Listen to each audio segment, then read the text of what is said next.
Planning board members that are here today are Jeff Moore, David Rosacker, Chris Rupert, Jorge Sotolongo, Patrick Morris, Vice Chair, and I'm Michael Pate, Chairman. Members of the city staff that are in attendance today are Eric England, Assistant Planning Director, Mike Carter, Current Planning Manager, Jennifer Taylor of the City Law Department, and Kathy Epperson, our Recording Secretary. Our rules of procedures are as follows. Notice of this hearing has been published. Copies of today's agenda are located on the table in front of us. You're welcome to come down and pick one up. They're right here on this desk. The cases that are on consent agenda will be heard first. Consent cases have been recommended for layover, have already been heard, or perceived by the planning board to be non-controversial. Therefore, they will be read and voted on without the opportunity for you to state your opinion on the case. If you wish to have this case discussed during the hearing, you may remove the case from the consent agenda. To do so, when each consent case is read, I will ask if anyone wants the case removed for discussion. If you do, please stand up and say so, and the case will be removed. This case will then be heard after we vote on the cases that remained on consent agenda. When the case is heard, you will have the opportunity to come to the podium, clearly state your name and address, and give your testimony at that time. When hearing cases on the regular agenda, the board will first hear from the applicant, and after the applicant states their case, we will hear from the proponents, and then we will hear from the opponents. After both sides are heard, the public hearing will be closed and no additional testimony will be permitted unless a board member requests additional information. When at the podium, please clearly state your name, address, and whom you are represented for the record. Your testimony is very important to us. In the interest of time and courtesy to others, please be short and to the point. We will try to limit each case to 10 minutes. Those directly involved in the case, please speak first. We request that large groups select a spokesperson to represent that group, therefore eliminating any repetitive testimony. When giving testimony, please provide new information and try not to repeat what has previously been said. We do ask that all speakers and others be treated with courtesy and with respect. In that regard, please remain silent while seated and please turn off your cell phones.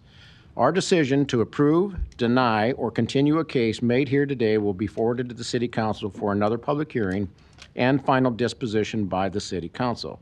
Conditional use permits are an exception to this rule. The board's decision made here today on conditional use permits are final and not forwarded on to City Council. Lastly, upon the advice of the Law Department, all communications to board members from the attorneys or other interested parties should be transmitted through the Planning Department so that they are made part of the public record. The department will then transmit all information to the board as well as to the rest of the public. A current copy of the Nebraska Open Meetings Act can be found in a white binder in this room. There are no changes that I have for the consent agenda, so we'll move forward with the consent agenda items first. And again, when I read these cases, we're going to read the consent agenda items that are on for approval first, and then the ones that are on consent agenda for layover. If you want any of those cases removed from either the consent agenda for approval or layover, please let us know, and those cases will be removed, okay? So the first case on, first item on for consent is item 5, case C-3-25308. Applicant is Planning Department on behalf of the City of Omaha. It's on consent for approval. The request is approval of the disposition of city-owned property, location 2878 and 2876 Binney Street. Would anyone like to have this removed? Okay. Next is item 11, case C-10-25-294, C-12-25-295. Applicant is Omaha 3 Investments, LLC. This is on consent for approval. The request is preliminary and final plat approval of Webster Corner, a minor plat inside city limits with rezoning from GC to R7 and approval of the waiver to section 5384A, lot depth. Location is southeast of 33rd and Webster Street. Would anyone like to have this removed? Next is item 12, case C-10-25-298, C-12-25-299. The applicant is Matt Herzog. It's on consent for approval. The request is preliminary and final plat approval of Loveland Replat 12, a minor plat inside city limits along with expansion of the MCC Major Commercial Corridor Overlay District. The location is 8201 Pacific Street. Would anyone like to have this removed? Yes, sir. You missed me. I didn't hear you understand you for 2878 Binney Street. I haven't gotten to that one yet. Nope, that was the first one. Was the first one? Yeah. Okay, that's on consent for, it's on consent for approval, which means that if we vote on it as a consent item and it's approved, it's done, okay? If you want it removed from consent, if you want to talk about it, particularly if you have an objection to it, then take it off consent and then it will be heard in the regular meeting. Well, I want to talk about it. You do want to talk about it? Yes. Okay, then we'll remove that item number 5 so that it will be heard after we read the consent items, okay? Just wait. Yeah, Date on the date. We'll talk about it shortly. yeah, after we get done with the consent items, then we'll talk about that one, okay? Okay, we got through 12, right? I'll ask 12 again, just Okay. All right, does anyone want to have item 12, which is the Matt Herzog? Want to have that one removed? No, okay. Okay, next is item 13, KC 10-98-172, C12-25-302. The applicant is Tadros Development LLC on consent for approval. The request is preliminary plat approval of Deer Creek Plaza, a subdivision outside city limits, with approval of a major amendment to the mixed-use development agreement for Deer Creek. Portions of the property are located within the FF Flood Fringe Overlay District. The location is northwest of 120th Street and Military Road. Would anyone like to have this item removed? Yeah. Did I hear somebody? Yep. You want to remove? Speak up if you, yep, we'll remove it. You're removing it, okay. Next is item 14, case C10-25-285. The applicant is Intentional Endeavors LLC on consent for approval. The request is rezoning from GC to TOD1MX along with a repeal of the ACI overlay district. The location is 3002 Dodge Street. Would anyone like to have this removed? All right. Next is item 15, case C10-25-290. Applicant is Community Information Trust on consent for approval. The request is rezoning from GC to TOD1MX to CC and TOD1MX, along with the repeal of the ACI overlay district for a portion of the site. The location is southwest of 72nd and Dodge Street. Would anyone like to have this removed? Next is item 16, case C10-25-291. The applicant is Maximilian Comedy. I'm sorry if I mispronounced that. The application, or it's on consent for approval. The request is rezoning from DR to R5. The location is 5073 Kansas Avenue. Would anyone like to have this removed? Please. You want that removed? Yes. Okay, we'll take that off.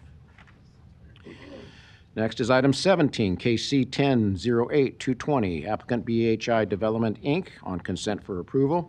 Request is approval of a major amendment to the mixed-use development agreement for Kensington Park. The location is northwest of 204th and Q Streets. Would anyone like to have this removed? Next is item 18, case C10-25-300. Applicant is Woodsonia Saddle Creek LLC. It's on consent for approval. The request is rezoning from GI to CC along with expansion of the MCC Major Commercial Corridor Overlay District for a portion of the site. The location is northeast of 46th and California Streets. Would anyone like to have this removed? Yes. Okay, that will be removed. Next is item 19, case C10-01-195. The applicant is Doze and Dig LLC on consent for approval.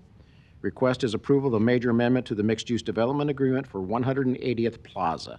The location is 18010 R Plaza.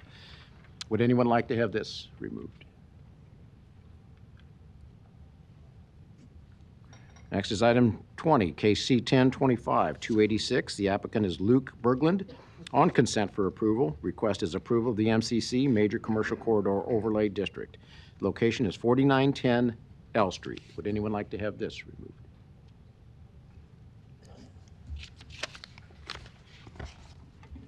Next is item 21, case C11-25-287. Applicant is Holland Basham Architects on consent for approval.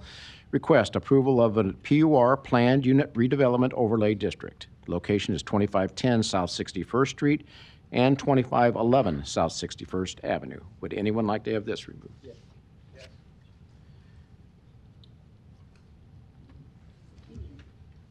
Next is item 22, KC 1025-292. Applicant is Grasshopper Investments, LLC, on consent for approval. The request is approval of the MCC Major Commercial Corridor Overlay District. The location is 13780 Millard Avenue. Would anyone like to have this removed? Next is item 23, KC 825-289. Applicant is Timur Konakar, on consent for approval. Request is approval of a special use permit to allow automotive sales in the CC district. The location is 5122 North 90th Street. Would anyone like to have this removed?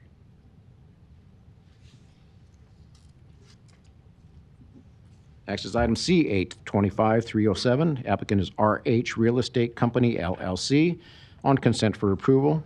The request is approval of the special use permit to allow general retail sales in the GI district. The location is 4303 South 121st Plaza. Would anyone like to have this removed? Next is item 26, KC 1025-284, C708-006. Applicant is Creighton Preparatory School, on consent for approval. The request is rezoning from R3 to R5 with approval of a major amendment to a conditional use permit to allow secondary educational facilities in the R5 district, along with a waiver to section 55-206 height to allow 50-foot tall field lights. Property is also located within an ACI 250 overlay district.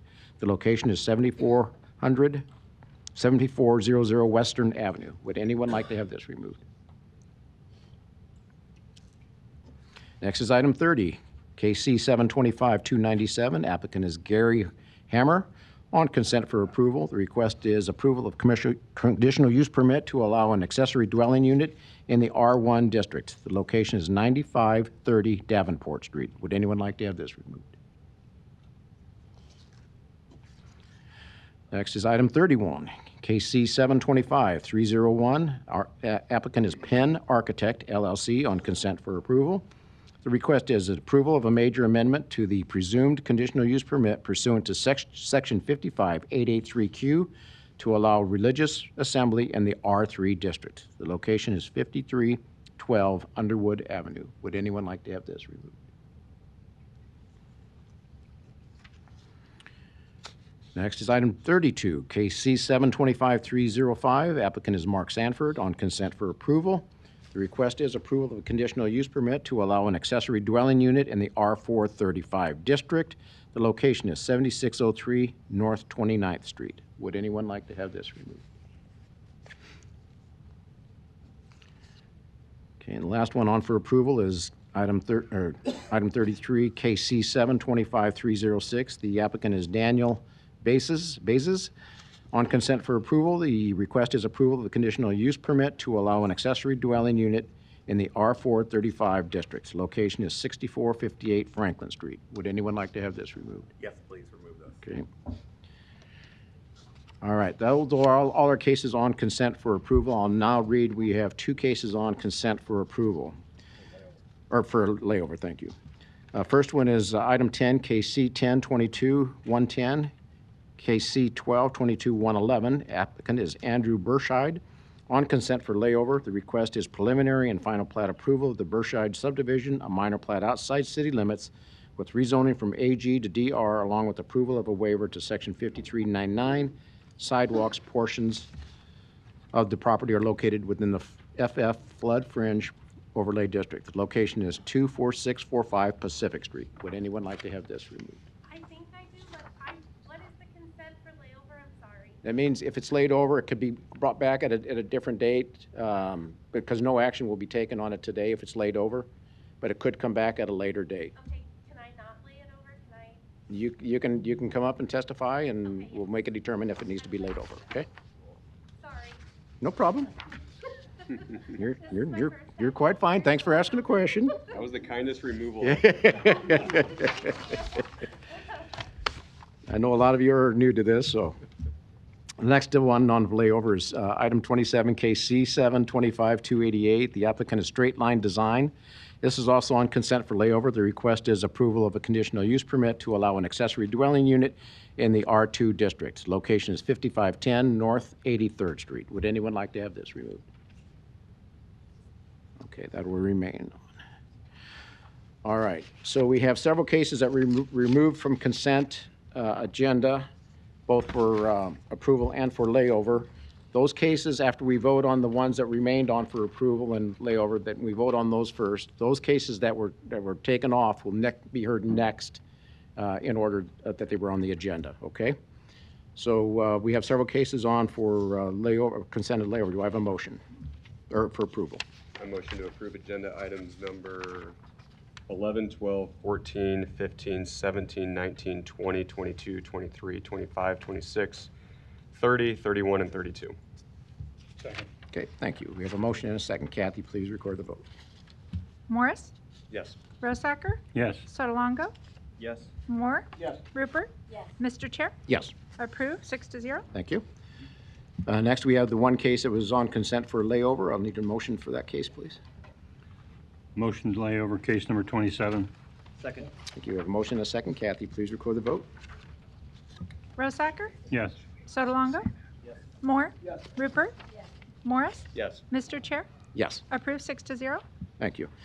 We do have one case on the agenda that was withdrawn, and that's case number 28, so nothing will be done with that case, but I want to make it part of the record that case 28 was withdrawn as well from the agenda, okay?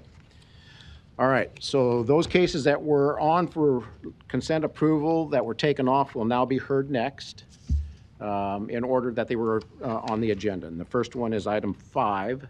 And so when I read these cases, if you are a proponent or an applicant, you'll have to testify or come up and testify. If you're an opponent, you'll testify on that as well, okay? So first one is item 5, case C325-308. The applicant is the Planning Department on behalf of the City of Omaha that's was on consent for approval. The request is approval of the disposition of city-owned property, location of 2878 and 2876 Binney Street. Eric, are you going to? Kathy or Kelly, you going to talk about that? Hi, Kelly Johnson Dorsey, City of Omaha Planning Department. So these two properties are city-owned, and what you will be voting on would be just for that it is appropriate for the city to sell these properties. We did receive an application from someone who is interested in building 2 single-family homes.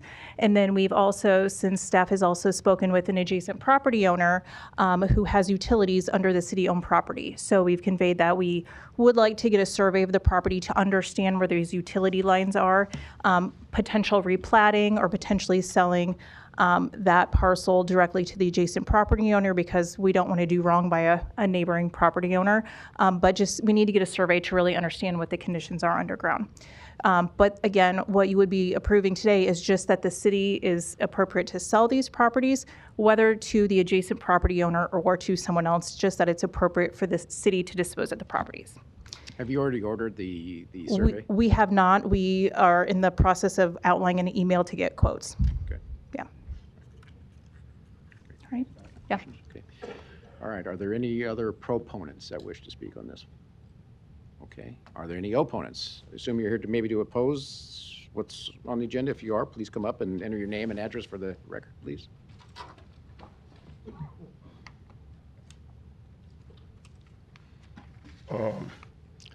My name is Willie Metcalf, and I own the property at 2880 Bennett Street.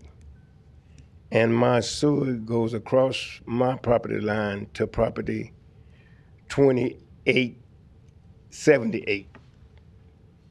And I tried to purchase the property years ago, and the city offered to sell the property to me. And I requested the time, and they said, well, we'll sell it to you later when we get things figured out, because they said it was much cheaper to sell it, that lot to me in 2876 to do that. It would be much cheaper for me to own that property than to take my sewer from on the side street and put it directly in front of my house. So now I would like to purchase both lots, so I can have the sewer on my property. You're across the street or you're next door? Okay. So what we're doing today is voting on if the city can sell the property. That's what we're doing today, is so that you might be able to go ahead and purchase that, but that'll be up to the city and you. We just have to approve this so they can sell it. Does that make sense? I didn't understand. We're trying to approve the city to be able to sell the land. So, Okay. and then you would possibly put your name in there to purchase that land. But we Okay. have to approve the sale first, Okay. okay? Okay, so, you got any idea what the property gonna cost me as of now? You'll have to talk to the city about that once, we're just giving them authority to sell the property. Okay, so you gonna get a survey and make sure the sewer is, Correct. and then you gonna get back with me and give me a chance to purchase this before you put it out for bid? Yeah, what's that process? Kelly, you want to talk about the process to notify people? So I know, this is kind of, you've been speaking with Mariana, and we know, Right. we know you're interested in purchasing the property, so, and I'd spoken with them earlier, we don't want to do wrong by you, and so once we get a survey done, we'll give you a call and communicate with you, whether it makes sense to purchase part of the property or all of the property, and we'll figure out whether we can sell it for less than appraised value or not. So we're just still finding out the facts of the case, but we'll continue talking with you about it, because we know your Okay. situation, yeah. So, everything is just on hold for now, right? It's just, we need to get approval to sell the property first, and then nothing's being sold right now. We need to get a survey, and then we need to have agreements to actually purchase the property, which would be at city council. But we'll continue working with you and talking to you about it. Yeah, okay. Thank you. Thank you, Willie. Thank you both very much. Okay. All right. Are there any other opponents? Seeing none, I'll close the public hearing. Eric? Yeah, so I think Kelly addressed the process, so we'll continue to work with the interested parties, after we have more information with that survey. So staff recommends approval. Okay, thank you. Okay, we have a motion and a second. Kathy, please record the vote. Morris? Yes. Rosacker? Yes. Sotolongo? Yes. Moore? Yes. Rupert? Mr. Chair? Yes, Approved 6-0. thank you. All right, the city will be in contact with you then and keep you posted on what's going on, okay? Thank you. All right, the next item that was pulled off consent for approval is item 13, KC 1098-172, C1225-302. The applicant is Tadros Development LLC, was on consent for approval. The request is preliminary plat approval of Deer Creek Plaza, a subdivision outside city limits with approval of major amendment to the mixed-use development agreement for Deer Creek. Portions of the property are located within the FF Flood Fringe Overlay District. The location is northwest of 120th Street and Military Road. May we hear from the applicant? Members of the Planning Board, Douglas Dreesen, 10836 Old Mill Road, appearing on behalf of the applicant, Dr. Tadros, who's here in the back of the room. This is a kind of a resurrection of an old preliminary plat that was done, I want to say, back in 2005. It's remained primarily the same as that preliminary plat. There is a change for some multifamily to be considered on the northwest portion of the property. And I guess with that, we'd be happy to answer any questions you may have. Thank you, Doug. Okay, are there any other proponents that wish to speak on this? Okay, seeing none, are there any opponents that wish to speak? Good afternoon. Hi. My name's Kim Miller, and I'm a resident of the Deer Creek Homeowners Association.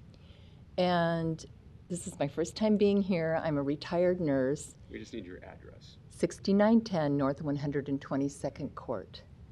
And one of my main concerns as I look at these plans, of course, we're very concerned because it was a wonderful green space, and it's changed the whole neighborhood.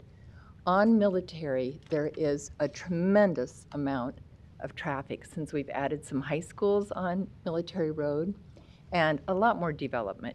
But when I look at the plans, it looks to me like the exit out of a lot of this new development is going to be on Military. And as we come out of our street on 122nd, with the increased traffic, many times depending upon the time of the day, you cannot hardly get onto Military. So I'm bringing a safety concern if the exit is coming onto Military Road, that it's going to become a huge traffic and injury potential. So I really hope that everyone looks at that. I'm seeing vehicles that are hit, they're totally spun around.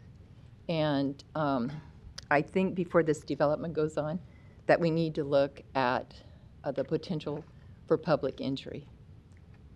Thank you. Okay, thank you, Kim. Are there any other opponents that wish to speak?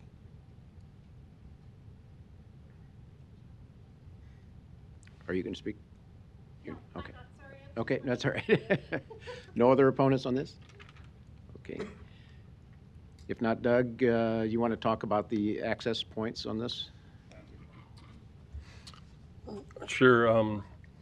Military Avenue, both of those access points were approved with the original submittal. We've tried to stick to that original submittal with all of the frontage along Military.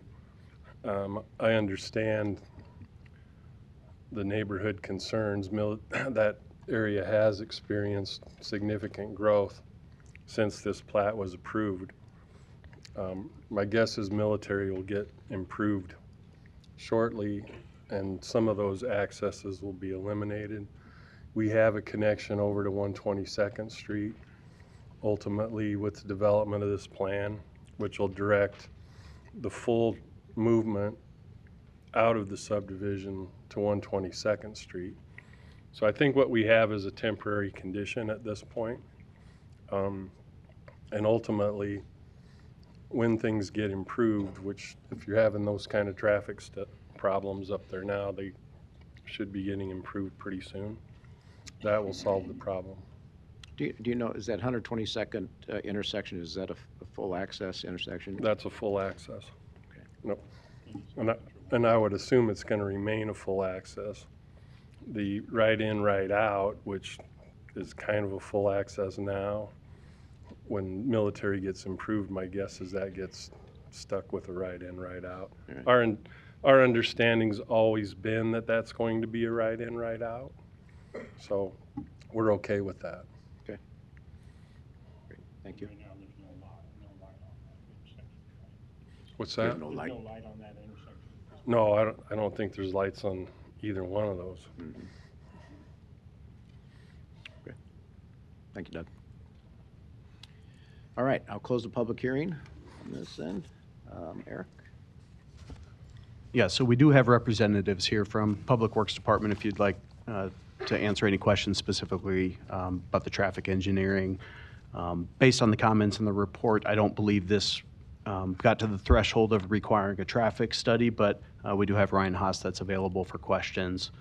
Usually when you have the undeveloped ground south of Military, future development might change the situation, but obviously if you would like to call Ryan down, Yeah, we have Ryan, that you wanna- option. You want to talk about this a little?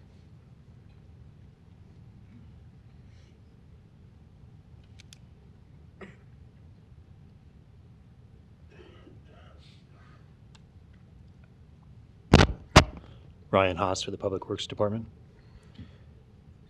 So you want to talk about traffic flows and traffic counts or anything that you know about this development? And Yeah, like Eric mentioned, it's a little unique because the subject site is currently platted and zoned. So they could build by right by pulling a building permit presently. So this is just a replat. So what that means is there's not really a change in the assumed number of trips that would be generated from the site. So whatever they got approval for originally is assumed to be what they're going to generate now. So we didn't really have anything to point to require a traffic study. That being said, we could, if there's concerns from the SID, obviously the side street trips is going to be what drives the decision whether or not to put a signal at 122nd and Military. So if that's something that the SID that covers both the subject site here and the neighborhood to the north, if that's something they wanted to reach out and coordinate with the city and with Douglas County Engineer's Office, That's something that could be considered, but it would be something that the SID would have to be the driver of. When was the original plat submitted, do you remember? I don't know off the top of my head. It's been a while. It's a pretty old Like subdivision. more than 5 years? 20 years? or more, yeah. So a lot has changed. Yes. Okay. Okay. Any other questions for Ryan? Okay, thank you, Ryan. Okay, Eric? Zoning-wise, seeking a major amendment to make a few tweaks to the development plan as the applicant had discussed, adding some residential, which is always good for mixed-use development. So I don't have much to add other than staff recommends approval of the major amendment, subject to submitting an acceptable mixed-use development agreement prior to city council, approval of the preliminary plat subject to the 19 conditions in the report. Okay, thank you. Any questions? Okay, do I have a motion? Motion to approve the major amendment to mixed-use development agreements for Deer Creek, subject to submitting an acceptable mixed-use district development agreement prior to forwarding to the request of the city council, and approval of the preliminary plat subject to the meeting the 19 conditions in the staff report. Okay, we have a motion and a second. Kathy, please record the vote. Rosacker, Yes. I'm sorry, I closed the public hearing. Sotolongo, Yes.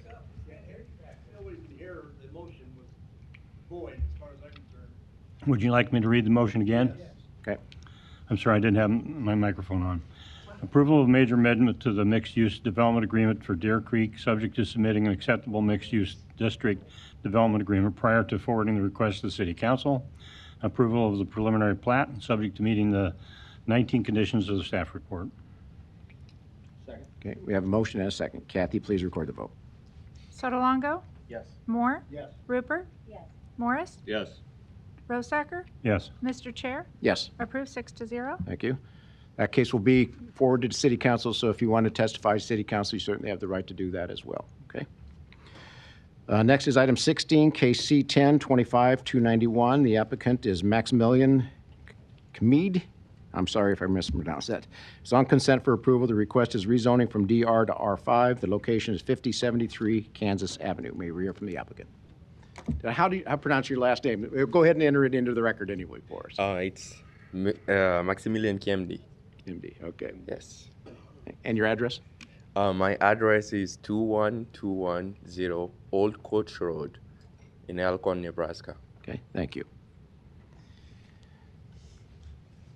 Okay, you want to just give us a little brief overview of your project and what you're proposing to do? Yes, this property is currently owned by the Omaha Land Bank, and current intent is to purchase that and divide it into 2 lots. One on the right side, I believe there's gonna be a duplex, and the other side there's gonna be a single family residence where I will be residing. Okay, and you're going to live there, right? Yes. You're proposing to live there? Okay, Yes. okay. Thank you. Yeah. All right, are there any other proponents that wish to speak?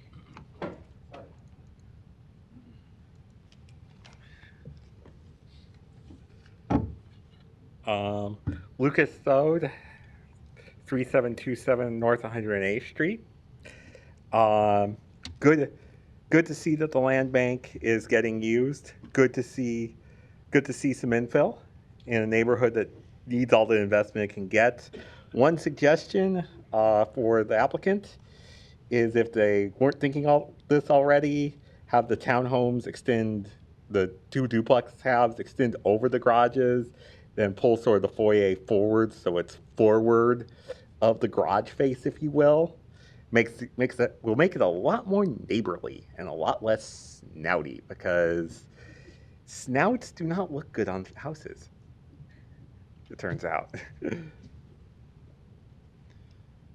And if you wanted to keep the square footage the same, you could take the space behind the pulled forward upper stories and have it be a rooftop deck, or you could just make the duplex bigger. Thank you. Thank you. Okay, any other proponents? that wish to speak? Are there any opponents that wish to speak?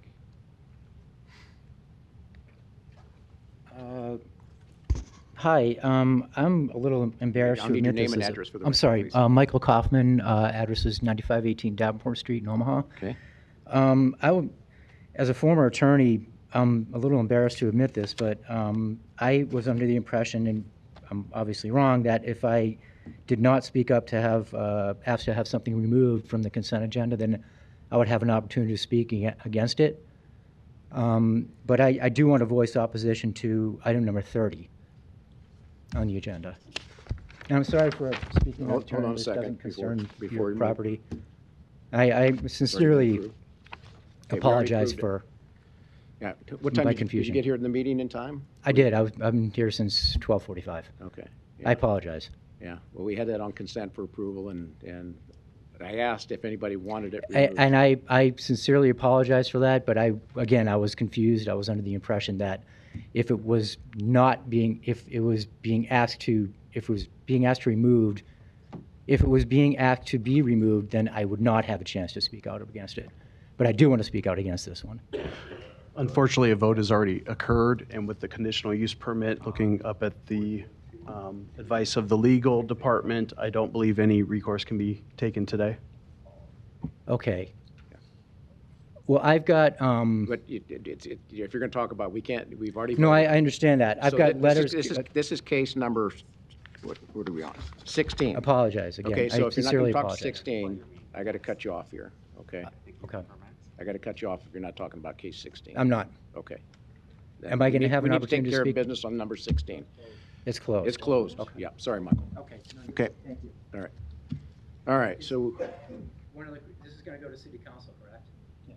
Unfortunately, it was a conditional use permit. Those do not proceed to city council, so it will not. okay, did we get a motion? Ask for opposition. Oh, no, opponents. Are there any opponents to number 16? Seeing none, I'll close the public hearing on this. Eric, please. Staff recommends approval. It's compliant with the master plan. Okay, do I have a motion? Okay, we have a motion and a second. Kathy, please record the vote. Moore? Yes. Rupert? Yes. Morris? Yes. Rosacker? Yes. Sotolongo? Yes. Mr. Chair? Yes. Approved 6-0. Okay, thank you. All right, next is item number 18. Oops. I would request if we could delay number 18 until the similar item that's a TIF item, agenda number 8, if we can delay that till then. You bet. We'll take those together. Thank you. All right, the next one then is item 21, case C11-25-287. The applicant is Holland Basham Architects. It's on consent for approval. The request is approval of the PUR Planned Unit Redevelopment Overlay District. The location is 2510 South 61st Street and 2511 South 61st Avenue. May we hear from the applicant? Hello, Bill Lukash, Brinshore Development, 903 South 184th Avenue Circle. We have a number of people here to speak, so I'm just letting you know I'm here to answer any questions you may have. Okay. Thank you. Thank you, Bill. Okay, any other proponents, please? My name is Joa Bustard. I'm with Holland Basham. What's your first name? Joa, Joah. Okay. 119 South 49th. I submitted on behalf of Omaha Housing Authority. Would be happy to answer any questions on the site or zoning or the building. Okay, thank you, Joe. Any other proponents that wish to speak? Good afternoon, Joni Balk, 1823 Harney Street, Omaha Housing Authority. It was my understanding potentially there were some questions related to relocation, so I brought some information about relocation and just wanted to share some data if there is any information that's needed. Thank you. Okay, thank you. Okay, any other proponents that wish to speak? Seeing none, are there any opponents? Please come forward. We got two of you. Two? How many? Three, four? A couple. Yeah. Just come up front here, and then when it's time, we'll get you in front of the mic here. Okay. Name and address. Michael Elliott, 2602 South 61st Street. I'm here. I'm third generation in this house. My mother is in her name still. I got many questions about it. One, on the south and west side, the retaining wall. Okay, is that the 15-foot retaining wall that they're wanting rezoned, or is it the one on just the south side off 61st? I don't know, because if it's the one on the west side, that's a hill. That's a bank that they're going to be building into. And if they're going to shrink down that easement or whatever, it's like 14 feet. We get a snow like we had the other day, and it's just going to pack in. So that's one question. How is that was the rear yard, 25 foot, and they're saying not applicable is what they're giving. The other thing, with retaining walls, you're talking multifamilies, everything else in this, and you're going to put a 15-foot retaining wall in someplace? I worry about kids' safety there. Then once again, how tall is the south retaining wall? That's both of them. The other thing is there's not enough space. I've lived next door to this place forever. There's plenty of play area for all the kids, there's front yards, backyards, everything else. This new one that they have, that's just a little courtyard. You can't have a playground, a courtyard, and that, and expect a whole bunch, half dozen kids to play in that little area. The other thing is the parking. Now, it's saying that they need 95 parking stalls for this place. They only have 55, and so they want to put parking back on the street. Now, 61st Street used to have parking on both sides, and they found out that the fire trucks, emergency equipment, stuff like that will not fit through there. And so they came in because of the parking from 2510, 2511, and they made the west side of 61st Street no parking. So I don't see how that would be possible at all. And,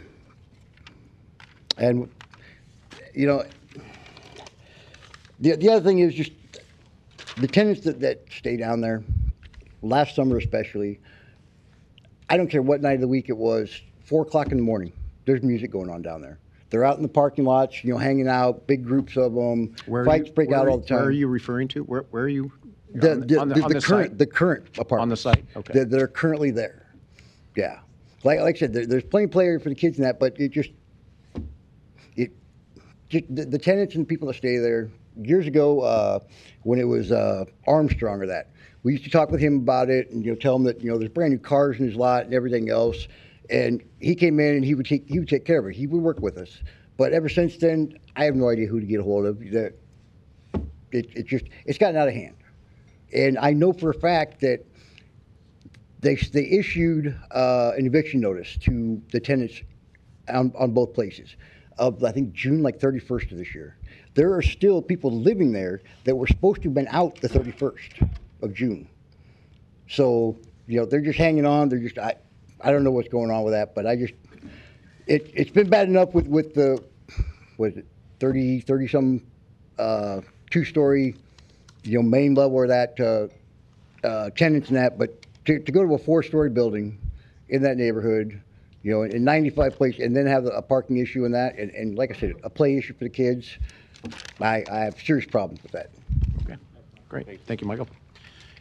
Any other opponents? Please name and address for the record. Hi, my name is Rita Kasarik, and I reside at 2507 South 61st Street. What's your first name again?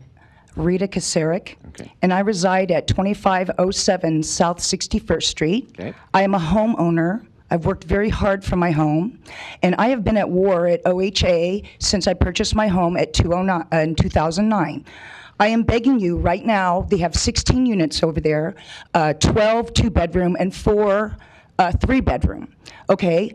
Originally, I met this nice gentleman behind me when he came along with this plan in 2023, okay, of 70 units, assuring me I'd have a nice green space in front of my house, okay?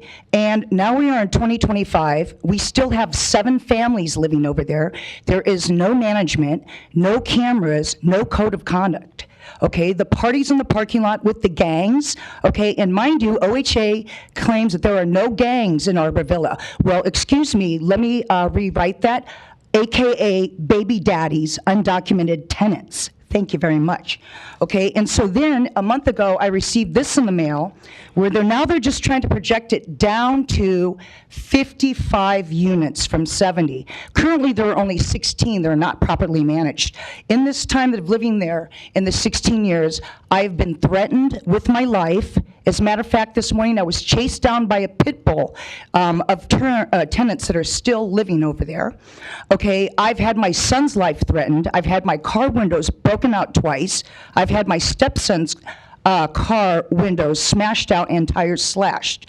When I helped you out in a murder case, okay, on Arbor Villa, your police officers of Omaha, City of Omaha, came to my house requesting my footage to solve your murder case. When I have been begging Terry Spencer and Mary from OHA and Omaha Housing Authority to please have security cameras, better lighting on this property. Now you want to tear down an eyesore and build a bigger problem. Okay, and in the new plans, the parking lot has been moved directly in front of my house, which I'm not happy about at all. I'm this close to paying my house off. I would like to enter retirement in a very peaceful manner. And the quiet it has been in my 16 years of living here is in the last year and a half when you started removing tenants from that building. Okay, so my also thing is, I could be happy if this was something with UNO, with a new baseball field, okay, to better the neighborhood, but we can all see by some of the youth today, of what just happened at Zarbin Village Cinema, that a lot of children are unparented and running around the neighborhood. Okay, so this has been an ongoing problem of unparented children harassing tenants and people that are actually homeowners in the neighborhood. Okay, you could probably check my records with OPD, and I've probably called 911 at least 40 times due to 2009. Okay, not just for me, but for people violently beating up on each other, assaulting each other, and with guns being drawn. I don't go outside of my house anymore because I've installed a $4,000 camera unit so I can watch from the safety of inside my house. So I am begging you that this is a very bad decision to allow 55 units to be built over 16 mismanaged, poorly managed units. And I thank you for your time. So question for you real quick here. So where is your house in proximity to these? Is it Right across the street. right across the street? Yes, I face 4 units from 2502, I believe, to 2509. So you're on 61st Street? Yes, I am, sir. Okay, all right. And the issues that you've raised are alarming.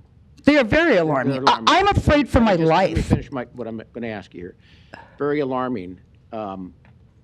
If we do nothing, if we leave it as it is, you're still going to have the problems unless they get those tenants out of there, it sounds like. Yes, and there's people actually living in the parking lot right now. So the proposal is to build new units, and are you in favor of the units, or you just don't want anything there? I would be in favor of lesser units, and if they would have put proper security up, or even security at other OHA buildings, they have security that tours around in cars. I've requested this since 2009. Okay, that's what my. And there's no cameras anywhere, and for years, I had to argue with them to even put lights back over the parking lot. You're talking them being OHA. Right now, OHA Arbor Villa, which is now about to be torn down, and they're asking to build this new Terrence Villa.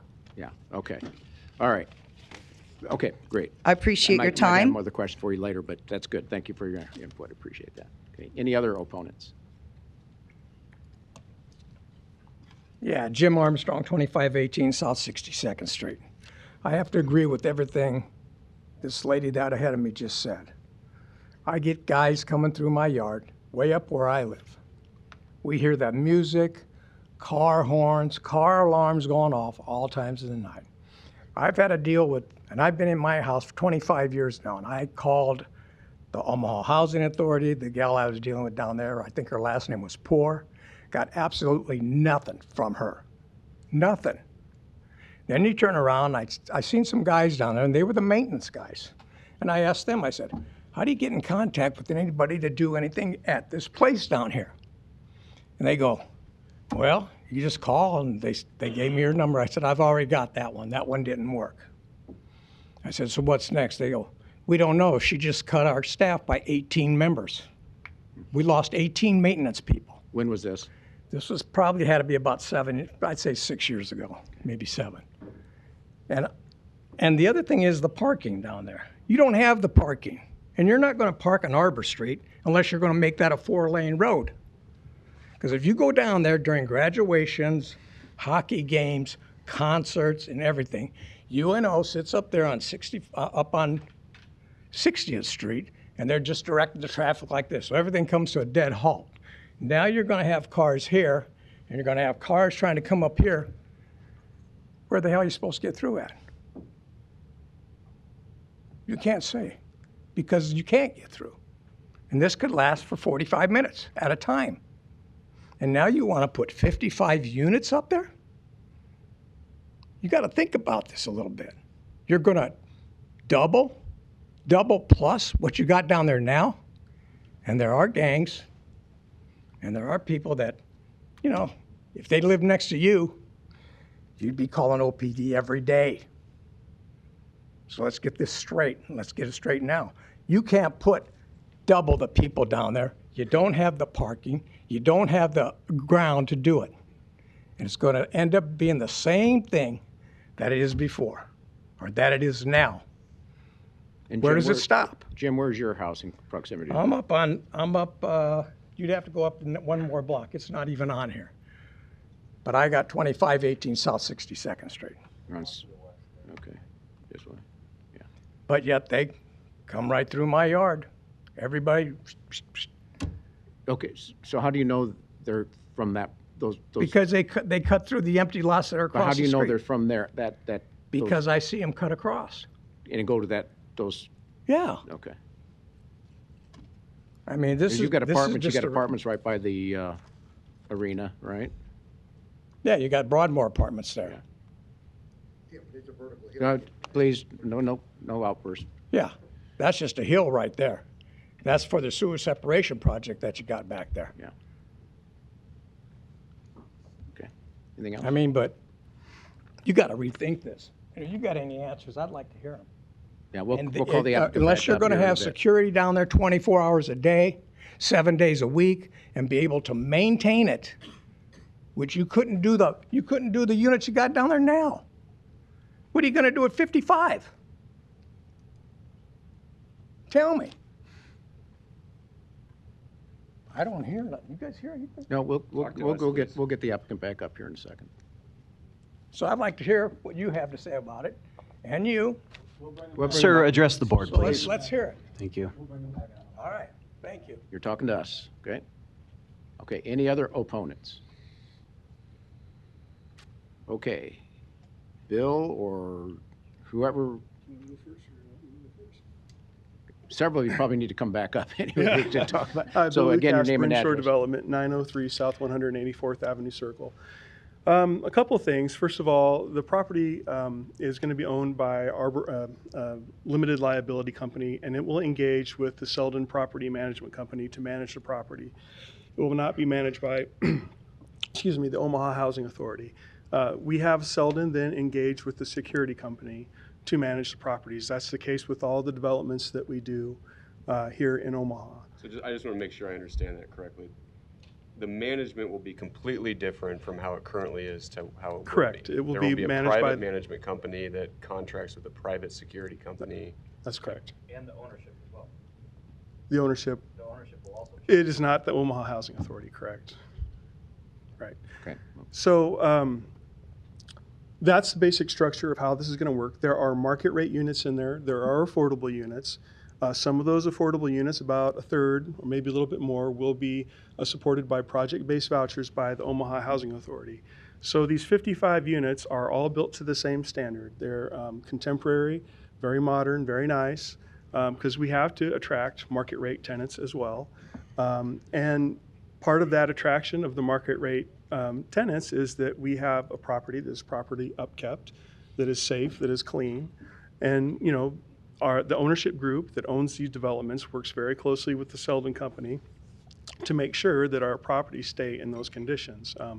We have developments on North 30th Street and some going up in South Omaha on South 30th Street. So, you know, those are good examples of what we try to aspire to with all of the properties that we own. Do you have private security on those properties? I'm sorry? Do you have private security for those Yes, we developments do. as well? Right.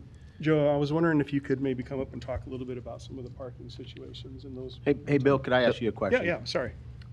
If there's a bad apple that winds up being in these units, Is it the responsibility of your companies to ask them out if the vouchers are being paid by OHA? Or is that up to OHA to have to come down on somebody and say, you're not living up to the standards that we want you to represent this whole community? You're gone. Who's making that decision if something goes bad? So there's a process that would happen between the housing authority and who's providing the voucher and the Selden Management Company. And I don't know the exact details of how that is navigated, but that's where that decision point would be. Hi, again. Joni Balk, Omaha Housing Authority, 1823 Harney Street. So for a voucher, the tenant is renting there with a voucher, but their landlord is the property owner, so it's not OHA. And if they violate a lease, they would be subject to the terms and conditions of whatever that violation is. So maybe it's that they receive a notice that they need to rectify something, or maybe it's something that's evictable. Okay. But not your decision. It is not our decision. Okay. What leverage does OHA have then, So, if any? Sure. The tenant and the landlord both are responsible for following the terms and conditions of the Housing Choice Voucher, what you more commonly know as Section 8 contract. So the tenant is responsible for paying 30% of their income towards rent. The landlord is responsible for keeping the property owner is responsible for keeping the property up to specific inspection standards. OHA pays the remainder of the rent that's not covered by the tenant, those sorts of things. If the property owner does not keep the house up to standards, then our contract allows the tenant to break their lease and to move without facing repercussions, those sorts of things. So those protections are in place to ensure the tenant pays their portion of rent. If they don't, they would face eviction as they would face for any other lease violation. This may be a question for Bill, but is there a land use restriction that requires that this property maintain a mixed income status? We are applying for low-income housing tax credits to support this development, so there would be. And then What is the percentage of mixed income or market rate again? I'm sorry. What is the percentage of market rate units again? It's usually like a third of the development. I don't know the exact number right now off the top of my head. So in order to maintain compliance with the low-income housing tax credits, you have to maintain the A certain percentage of number- market rate units. The low-income housing tax credit units, yeah. Okay. And we'd have to, well, yes. I guess I'm- My point is that the market rate units do give you an incentive to keep the property in favorable conditions.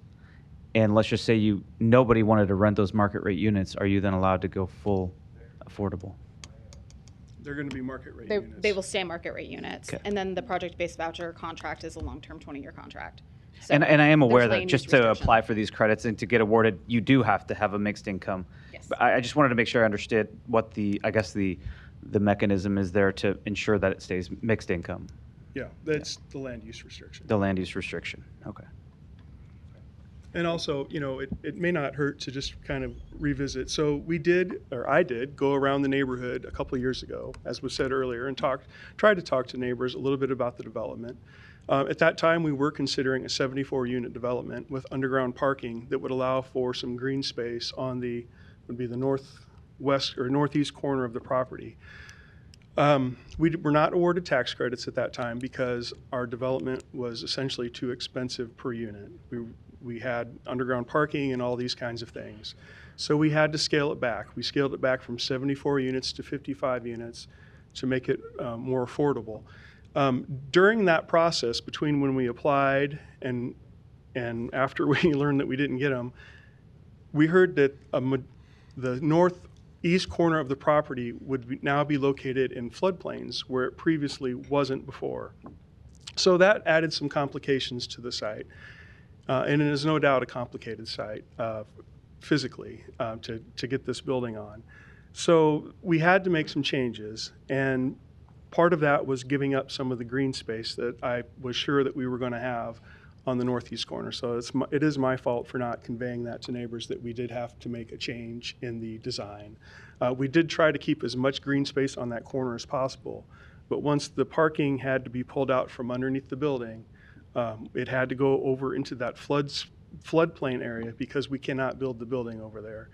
We have some very tight conditions there. So again, that is my fault for not conveying that to the neighbors. I just forgot to do it, and so I apologize for that. You want to address the parking issue that was raised as well? The 55. I just drove by, I was at the event there last night, actually, and I just drove down that Arbor Street there, and it's a pretty narrow street there, as it is. And I know there's no parking allowed on that street, but where's the overflow parking going to? Because there was some, I noticed on, I think it was the apartments, they had parallel or vertical parking along Arbor Street there, on their site there. I don't know if that's in the proposal or not. Well, and that's why I'd like the architect to maybe talk about that a little bit, because I'm not super knowledgeable about all the different steps that we've taken to get to where we are with the parking situation. Joel Buster again, Holland Basham Architects. Get this. There you go. So as Bill mentioned, we reduced the size and scale of the project about a year and a half ago. Part of that was eliminating the underground parking that we were going to locate basically under this leg of the building on the west end. And with that, with the reduction to the units to 55, in our experience in multifamily housing, we do lots of multifamily housing in the Omaha area, projects east of 72nd Street. It's pretty common for us to park them at one parking stall per unit. Current zoning restrictions or requests, tend to be a little higher than that, and so we oftentimes come here and get waivers down to that one per unit level. And in some studies, there was a study done by Walker recently, if you're familiar with them or the result, utilization actually can be sometimes less than that depending on the property. So it's always something that's difficult to navigate and to predict, we will admit, but sort of in our experience tends to not be as big of an issue as a lot of people think. There would be additional overflow would need to happen on the street is sort of where it would go if in the case. On Arbor Street? Yeah. But there's no parking allowed on Arbor Street. Arbor Street is 61st Street. What was that? 61st Street. 61st Street. And repeat the numbers. What's the parking count again? 55. 55, parking stalls, so yeah, 1-to-1. Including the ADA stalls and some compact stalls in there. So yeah, it's 1-to-1. I'm not terribly concerned with the parking ratio, to be fair. What I do hope to see is some coordination between the design team, the developer, and at least Rita, because she's across the street, just so that her safety concerns are addressed, and also lighting. I mean, she's kind of exposed to some lighting there too. Lighting's good; it provides security, but there can be some intrusive, lighting at play. So, are you guys willing to then coordinate with those neighbors to the east? Absolutely. Let me pull up the landscape plan here. And, the city's comments, the PR acceptance is in contingency of doing a couple modifications to the landscaping plan. We do have shrub screening right here. So quite a few trees you can see on the 61st Street. And then underneath those is a row of 4-foot minimum trees along that edge of the parking, which would intend to kind of visually screen at night if there's headlights. It kind of blocks headlights when the vehicle pulls in there. So that's sort of where we're at currently, but yeah, we'd be more than happy to address the neighbors' concerns and kind of work with them to get a solution. Thank you for the added context there, Joe. Yep. Michael had a question about retaining walls and their location and how that was going to work, if you would address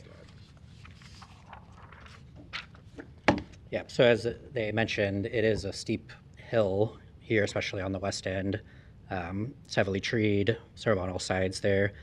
So the 15-foot retaining wall would be this corner, this back corner here on the southwest. We do have 3 units that are within that retaining wall zone. It's about 10 feet from their door or window to the back of that wall.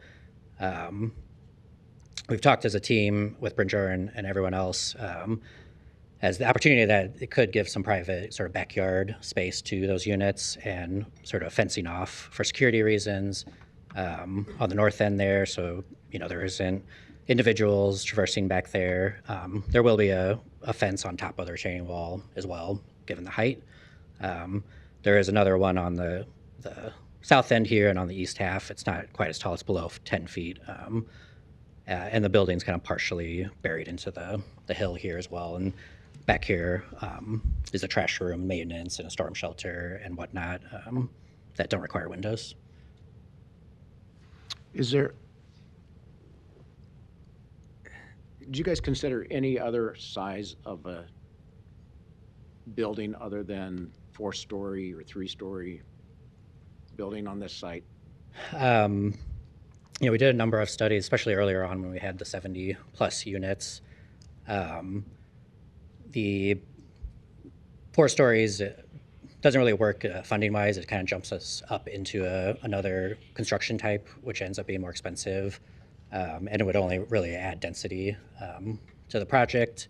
And then given the NIFA funding and all the requirements for that, you know, the units are pretty much set. We can't really go any smaller than what we currently have.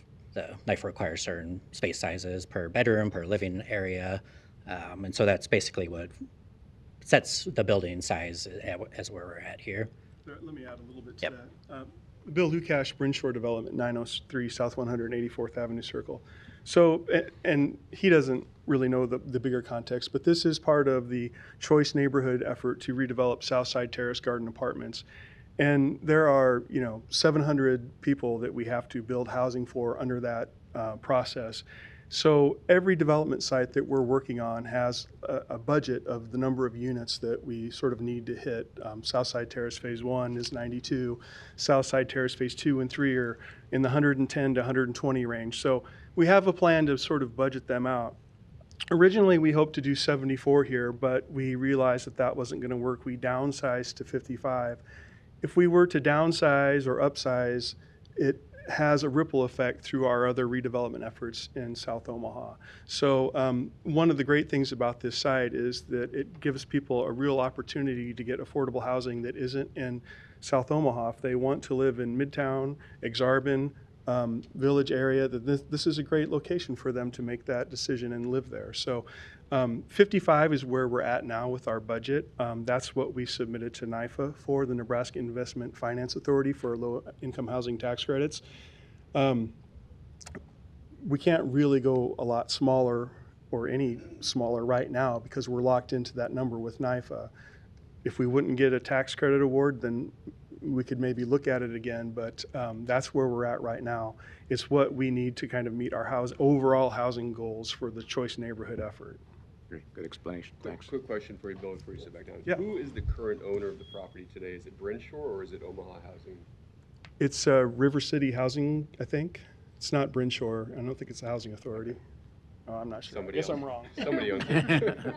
Hi again, Joni Bulk, 1823 Honey Street, Omaha Housing Authority, a subsidiary of Omaha Housing Authority. Housing in Omaha owns the property. Okay, because my one concern here is well, there's a couple concerns, and I don't know where we're going to go with this, but no matter what we decide we do, I would want someone to go over there, and if people are living there Certainly. after they've should have vacated, we just need to make sure that the safety for them and for the neighbors and everybody. So the property currently is 18 units. 9 of them are occupied. Okay, so they are still occupied. 9 of them are currently occupied. The building has not been given a vacate notice. Okay. So that's not. We do have regulated times when we must provide tenants with notice that we do intend to redevelop the property. So residents have been given some of those notices, but none of them were a specific eviction notice or a notice saying you have to be out by X time period. But there have been some notices saying, yes, we do intend to redevelop this property. And so some of those have gone out. We've secured units using a product called DAWGS. DAWGS. It's a very industrial metal apparatus that goes over doors and windows to prevent individuals from entering units. It's not 100%, but it's worked extremely effectively both at this location and throughout Southside Terrace to prevent individuals from getting into units after they've been vacated. If there are individuals who are squatting, staying in parking lots, those sorts of things, we do have an external security company. Signal is who we contract with, and they do cover this property. If we have additional needs, which it certainly sounds like we do, I will be reporting that to them today. Okay, thank you so much. You were linked with OHA, correct? I'm linked with OHA? Are you with OHA? Yes. Okay. Heard some pretty alarming. Certainly. And so something's not working. Sure. Okay. Well, that's fine. You say sure, but what are you going to do about it? Well, I think based upon what I'm hearing, it sounds like we have some concerns with the security response that isn't adequate, so that needs to be addressed immediately. If individuals from this property are and our neighbors are contacting the police department, we have a very close relationship with Chief Gray and others. So reaching out to them to find out what is the rate of calls, what are the issues that they're seeing, understanding what it is that we need to be doing to be responding if they are seeing an increase or just a steady call volume, and understand what we're seeing there. Are they responding to gang affiliated issues? Do we have the gang unit out there doing intervention? All of those different pieces. So making sure that we are being responsive to that. This isn't a property that we are ignoring. It's a property that we actively manage. And certainly as neighbors, if you've been experiencing those difficulties for a long time, it can be really frustrating. So it can just be wearing. At this point, we do want to redevelop the property. We know that it's not working for us and the neighborhood in the way that it needs to. So this is the opportunity to do that. Okay. So And in the what kind- meantime, addressing things with OPD, addressing things from a security perspective. Yeah. Well, I think it was Rita, was it? Yeah. Directly across the street, yes. Yeah, that lives across the street there. I mean, she testified that she's called OHA several times and got very little response, and so did Michael, I think, as well. So I'm here. I'm happy to talk to anyone, take Well, their and I information, encourage- and and I- follow up. okay, and that's good. And talk is extremely vital and important. Sure. But talk is talk, Sure. right? What we really need is action to be Sure. taken there to make sure that the public safety is paramount. Absolutely.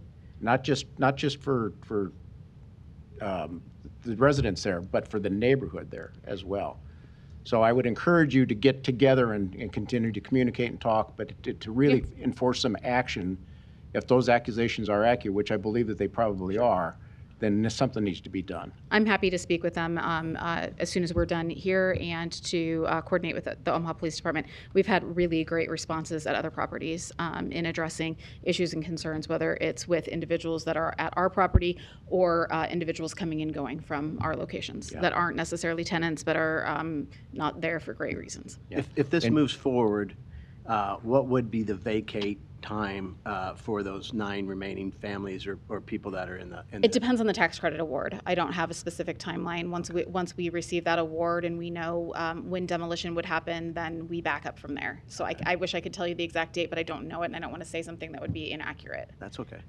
And I had some questions with regards to the relocation fees in the pre-meeting as well. So if they're relocated to wherever, right? Say New York City, right? Is there a limit on the relocation fees that are paid out for people to relocate? Yes, there are limits on relocation fees.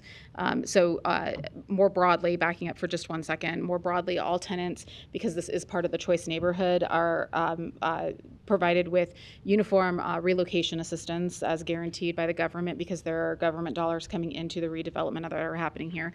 And because this is CNI, they have the right to return. So individuals are assisted with their relocation efforts and then have the opportunity to return back to the property. This property or any of the other properties in this redevelopment effort once they are rebuilt and reopened. So, but there are specific limits. You can't just necessarily move and relocate endlessly and wherever. If someone, what you're speaking of is somebody porting a voucher. That wouldn't be relocation. That would be somebody getting having a voucher and then moving to a different jurisdiction, and that jurisdiction would have to agree to take that individual. And there are limits to that according to our administrative plans. All right, and then I'll just make one final editorial comment. I've kind of given my editorial comment about what I think needs to happen right now. If this goes forward with the new development, I think the security, both private and just the security, is paramount to this project. So you've got to work with the neighborhood to make sure that they feel comfortable with the security that's going, if this goes forward as well. And we can share our direct security contact information too with them so that they have that, and it's not a question of who to contact. Okay, thank you. Thank you. Thank you. Let's see, we're on opponents, aren't we? Or have we? Yeah, okay. All right. I'll bring you back up. Come on up. I'll bring you back up just very, very briefly. And then I want to talk to you because you guys No, talk to us, He's please. got down here 55 units. And then above that. We need your name and address again. Jim Armstrong, 2518 Thank South you. 62nd Street.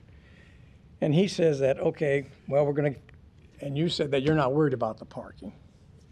Okay, you got 1.5 vehicles for the one-bedroom places, according to him.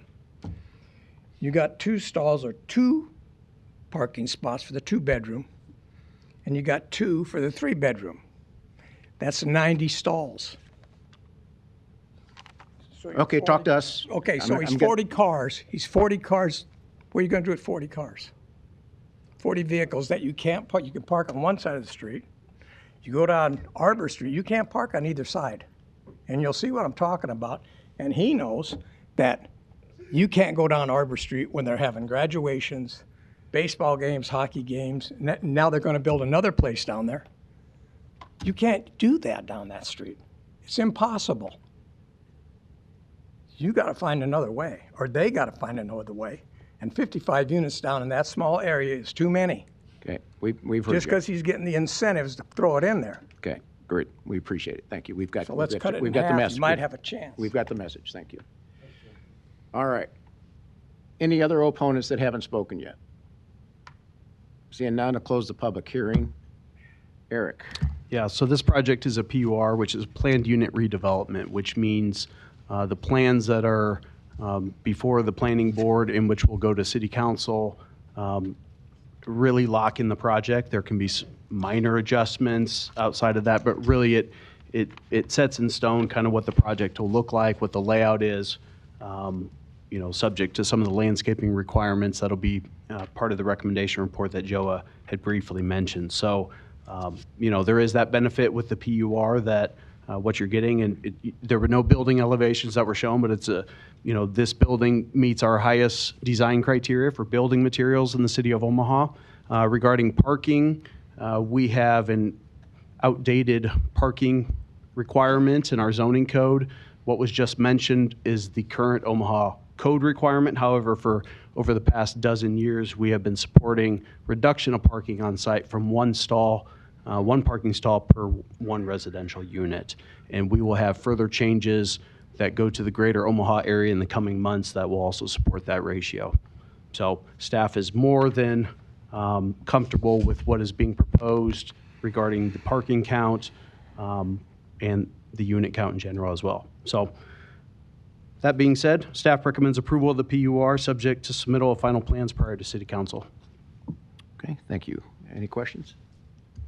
Not, do I have a motion? A motion to approve the PUR overlay district subject to submitting an acceptable final PUR development plans prior to forwarding the request to city council. Second. Okay, we have a motion and a second. Kathy, please record the vote. Morris? Yes. Rosacker? Yes. Sotolongo? Yes. Moore? Yes. Rupert? Yes. Mr. Chair? Just a comment before I vote. I think the project is an enhancement to that area. I think it'll enhance that area. You've heard my concerns with it, and I can't emphasize enough. I think the importance of the public safety aspect of the development. It's got to happen, and the communications with the neighbors have to take place in the development phase of this. But I think overall the development will enhance that area.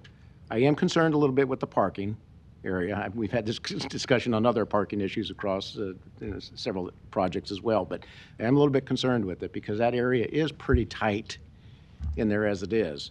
But I think it's an enhancement, and I'll support that, so I'll vote yes. Approved, 6-0. Thank you. All right. Next item is number 33, I believe. Yes, item 33, which is case C7-25306. The applicant is Daniel Bazes. So it was on consent for approval. It's pulled off. The request is approval of a conditional use permit to allow an accessory dwelling unit in the R435 district. The location is 6458 Franklin Street. Here we hear from the applicant. Is the applicant here?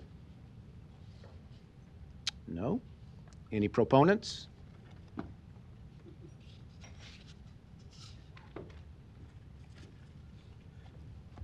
Lucas Sode, 3727 North 108th Street.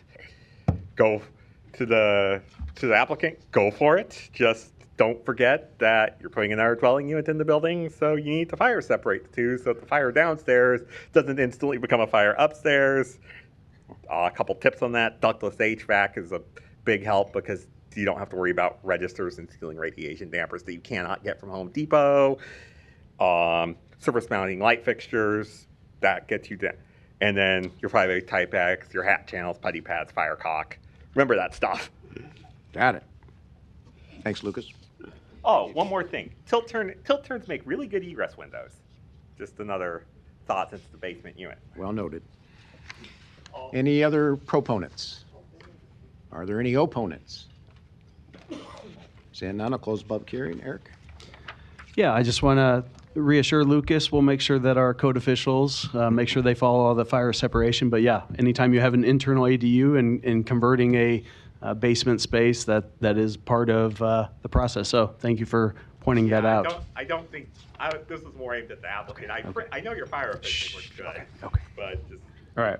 want them to get it right the first time. Thank you, And thank not you. have to go out to tear it out again because the fire officials said they did it wrong. Staff recommends approval of the conditional use permit for an ADU in the R435 district, subject to the 4 conditions in the report. Thank you. Any comments? Do I have a motion? Motion to approve conditional use permit to allow an accessory dwelling unit in the R435 district, subject to the 4 conditions in the staff report. Second. Okay, we have a motion and a second. Kathy, please record the vote. Rosacker? Yes. Sotolongo? Yes. Moore? Yes. Rupert? Morris? Yes. Mr. Chair? Yes. Approved 6-0. Thank you. All right, that completes all of the consent approval items on the agenda. We'll now move into the one case that was pulled off of consent for layover, and that was case C-10-22-110, C-12-22-111. The applicant is Andrew Burscheid. Is on consent for layover. The request is preliminary and final plat approval of the Burscheid subdivision, a minor plat outside city limits with rezoning from AG to DR, along with approval of a waiver to section 5399. Sidewalks portions of the property are located within the flood fringe, FF Flood Fringe Overlay District. The location is 24645 Pacific Street. Is the applicant here? Yes, I am. Come on up, please. Name and address for the record, please. Okay. My name is Brooke Wells, and my address is 501 North 40th Brook. Brooke. My address is 501 North 46th Street, apartment 5403, Omaha, Nebraska. I am hoping that we can get this consent for approval, I'm guessing. I filled out the paperwork for Andrew Burscheid. I am his executive assistant. What's your relationship to the, I work for him. you work for? I work for Relax Pools. Okay. So I know that I submitted all of the paperwork. The business is no longer running out of 24645 Pacific Street. It is now at 610 Dryers Road in Waterloo, Nebraska. I also included the lease for the new location. Is there anything operating on this site right now? No, it's Nothing? just, no, he wants to build another house, and that's why he wants to redo the plat. Okay. Thank you. Thank you. Thank you. Okay, are there any other proponents? Are there any opponents? Seeing none, I will close the public hearing. Eric, please. Yeah, so staff is recommending layover for this. As Brooke had mentioned, there was previous a business operating or at least storage off of the site through code enforcement action. That has been remedied, so we do appreciate that. However, there are still zoning code violations such as vehicles parking on grass, unpaved surfaces, as well as container storages and storage areas which are not allowed in the applicable zoning. So those additional zoning violations need to be addressed before staff is comfortable recommending approval. So for that reason, we do not believe that this should move forward other than the layover. So staff is recommending layover. Okay, thank you, Eric. Do I have a motion? Motion to lay over. Thank you. I have a motion and a second. Kathy, please record the vote. Morris? Yes. Rosacker? Yes. Sotolongo? Yes. Moore? Yes. Rupert? Yes. Mr. Chair? Yes. Approved 6-0. Thank you. All right, those were all of our consent cases, I believe. So we're done with consent. We'll now move into the administrative part of our meeting. And in this portion of the meeting, we will talk about these as a board here, but there will be no public testimony in the administrative part of the meeting. There's 4 items on the administrative part of the meeting. The first one is item 1, KC 12-25-108. The applicant is D&E LLC. The request is final plat approval of a Walnut Hill replat 10, a subdivision inside city limits. The location is 1116 and 1120 North 40th Street. Eric? Yeah, so this final plat is in compliance with the previously approved preliminary plat, which was recommended for approval on August 6th by the Planning Board and approved by City Council on October 7th of this year. It creates 5 lots for single-family detached infill units, as well as 1 outlot for private access way and stormwater detention. Staff recommends approval of the final plat subject to submittal of an acceptable final subdivision agreement prior to City Council. Okay, thank you, Eric. Do I have a motion? Motion to approve the final plat subject to submittal of an acceptable final subdivision agreement prior to forwarding the request to the City Council for final action. Second. Okay, thank you. We have a motion and a second. Kathy, please record the vote. Sotolongo? Yes. Moore? Yes. Rupert? Yes. Morris? Yes. Rosacker? Yes. Mr. Chair? Yes. Approved 6-0. Thank you. Next item on the administrative portion of the meeting is item 2, KC 10-25-190, C 12-25-191. The applicant is MDC Ida Grove LLC. The request is final plat approval of Ida Grove, a subdivision outside city limits with rezoning from AG to R4. Location is southwest of 186th and Ida Streets. Yeah, so this final plat is consistent with the approved preliminary plat, which was also approved by City Council on October 28th. The entire development will be in one phase, which creates 183 single-family lots and 7 outlots. There's still some items that'll be wrapped up and finalized in the subdivision agreement. One of those being continuing to coordinate. We sure do think now is the appropriate time if you're able to bring on board the adjacent driveway, the long driveway, because there will be 3 street crossings, and it'd be really great to get that cleaned up at this time. So we strongly encourage that coordination, which has been indicated that's ongoing. Staff recommends approval of the rezoning from AG to R4 and approval of the final plat, subject to providing corrected right-of-way dedication labels on the final plat and submittal of an acceptable subdivision agreement prior to City Council. Okay, thank you, Eric. Any questions? Do I have a motion? Motion for the approval of rezoning from AG to R4. Approval of the final plat, subject to providing corrected right-of-way dedication labels on the final plat, Mylars, and submittal of an acceptable final subdivision agreement prior to forwarding the request to the City Council. Second. Thank you. We have a motion and a second. Kathy, please record the vote. Moore? Yes. Rupert? Yes. Morris? Yes. Rosacker? Yes. Sotolongo? Yes. Mr. Chair? Yes. Approved 6-0. Thank you. Next is item 3, KC 10-25-237, C 12-25-214. The applicant is McGill Industrial Park, LLC. The request is final plat approval of McGill Industrial Park Replat 2, a subdivision outside city limits with rezoning from GI to GI and HI. The location is north of 111th Street and Rainwood Road. Eric? Yeah, this final plat creates 2 lots, both with industrial zoning, one of those being GI and one being HI, which is our most intensive zoning designation. For that reason, we have a condition of, as part of the rezoning, to continue to coordinate with city staff on an acceptable final land use restriction for that HI lot, which we have talked about in previous public hearings. Staff recommends approval of the rezoning from GI to GI and HI, subject to coordinating with city staff on acceptable land use restriction or covenant prior to forwarding to City Council, and approval of the final plat, subject to final subdivision agreement prior to City Council. Okay, thank you, Eric. Any questions? Do I have a motion? Motion to approve the rezoning from GI to GI and HI, subject to coordinating with city staff on an acceptable land use restriction or covenant, which will be recorded against the properties concurrently with the final plat prior to forwarding the request to City Council, and approval of the final plat, subject to submittal of an acceptable final subdivision agreement prior to forwarding the request to City Council. Second. Thank you. We have a motion and a second. Kathy, please record the vote. Rupert? Yes. Morris?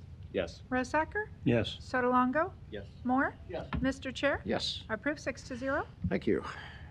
And next is item 4, KC 10, 25-215, C12, 25-216. Applicant is Indian Creek East LLC. Request is final plat approval of Indian Creek Village, a subdivision outside city limits with rezoning from AG to R4. The location is southeast of 192nd and Fort Streets. Eric. Yeah, so this final plat will be one phase for the development, which involves 63 residential lots and 5 outlots. It is consistent with the approved preliminary plat. Staff recommends approval of the rezoning from AG to R4. Approval of the final plat subject to submittal of an acceptable final subdivision agreement prior to City Council. Okay, thank you. Do I have a motion? Anybody? Motion to approve the rezoning from AG to R4. Approval of final plat subject to submittal of an acceptable final subdivision agreement prior to forwarding the request to council. Second. Thank you. We have a motion and a second. Kathy, please record the vote. Morris? Yes. Rosacker? Yes. Sotolongo? Yes. Moore? Yes. Rupert? Mr. Chair? Yes. Approved 6-0. Okay, got a shy board today or something.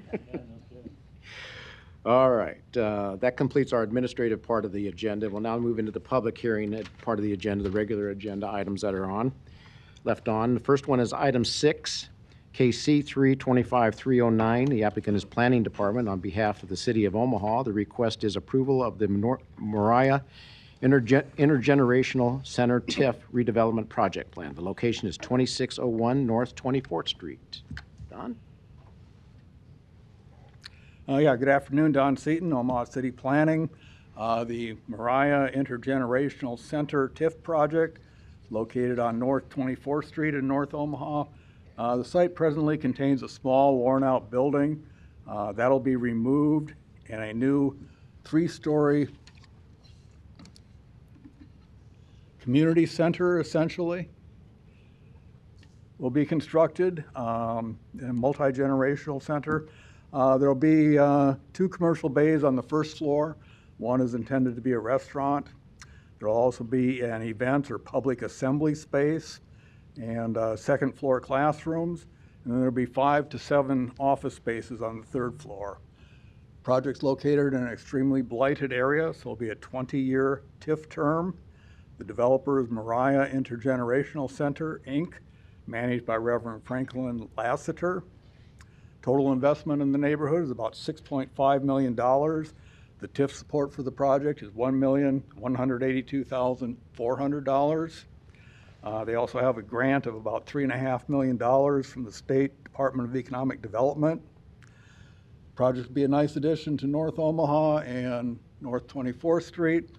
It's recommended for approval from the TIF committee, complies with our goals of our city's master plan. We ask for your support. Okay, thank you, Don. Okay, are there any proponents that wish to speak on this? I'll let you go first. Ralph Lassiter, 2409 North 161st Street.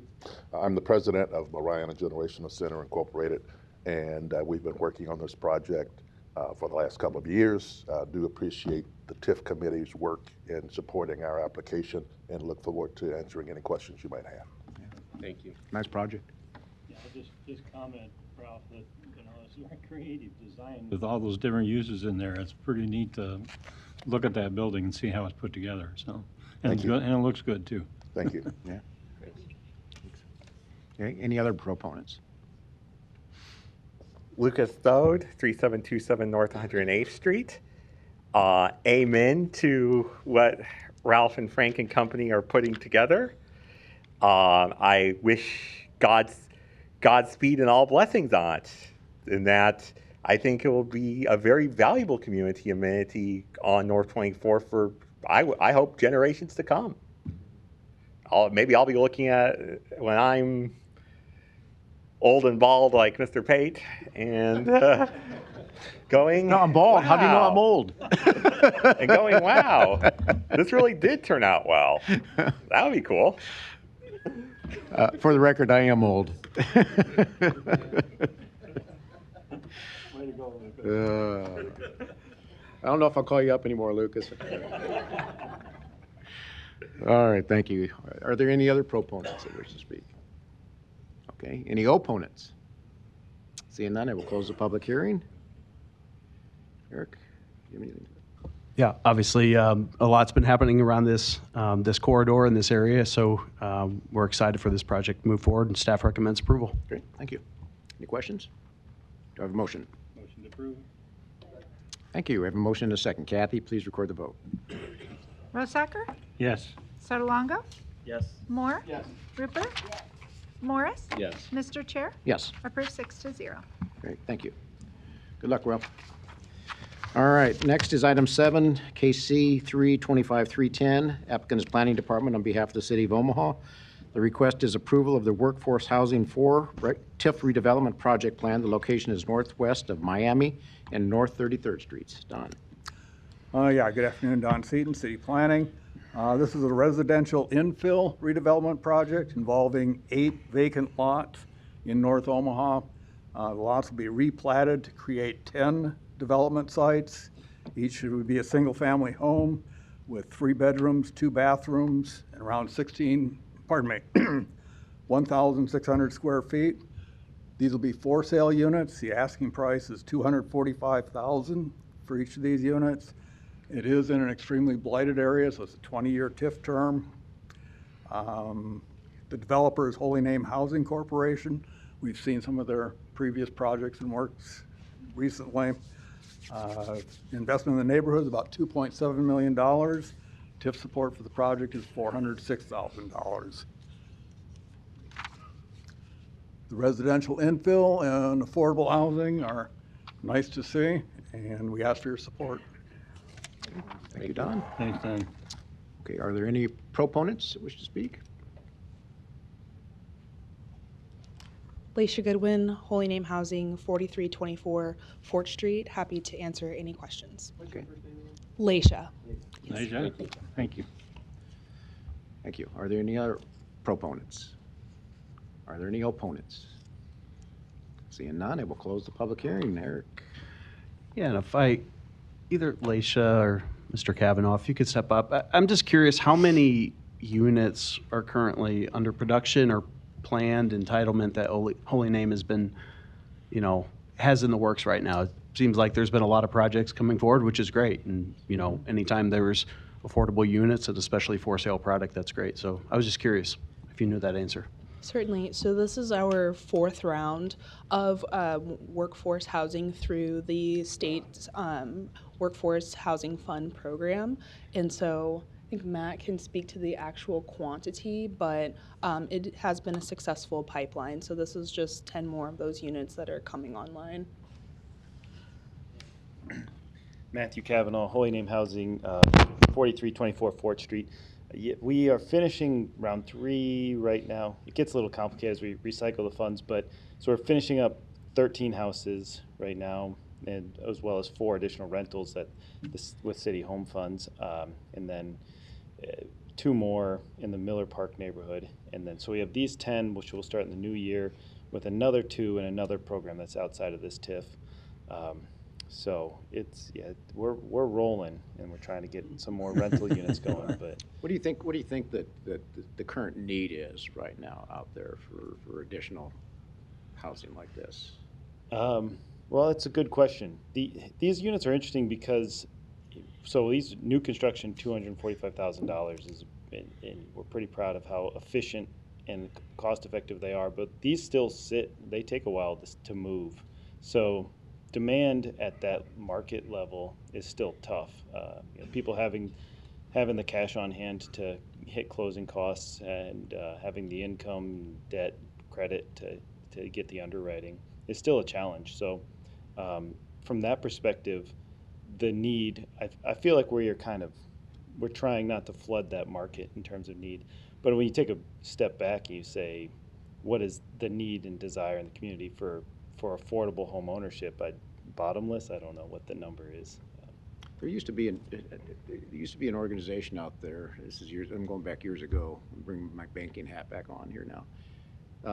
That provided incentives for 100% financing. Their down payments weren't required on projects like this. Do you know if there's anything like that still in existence?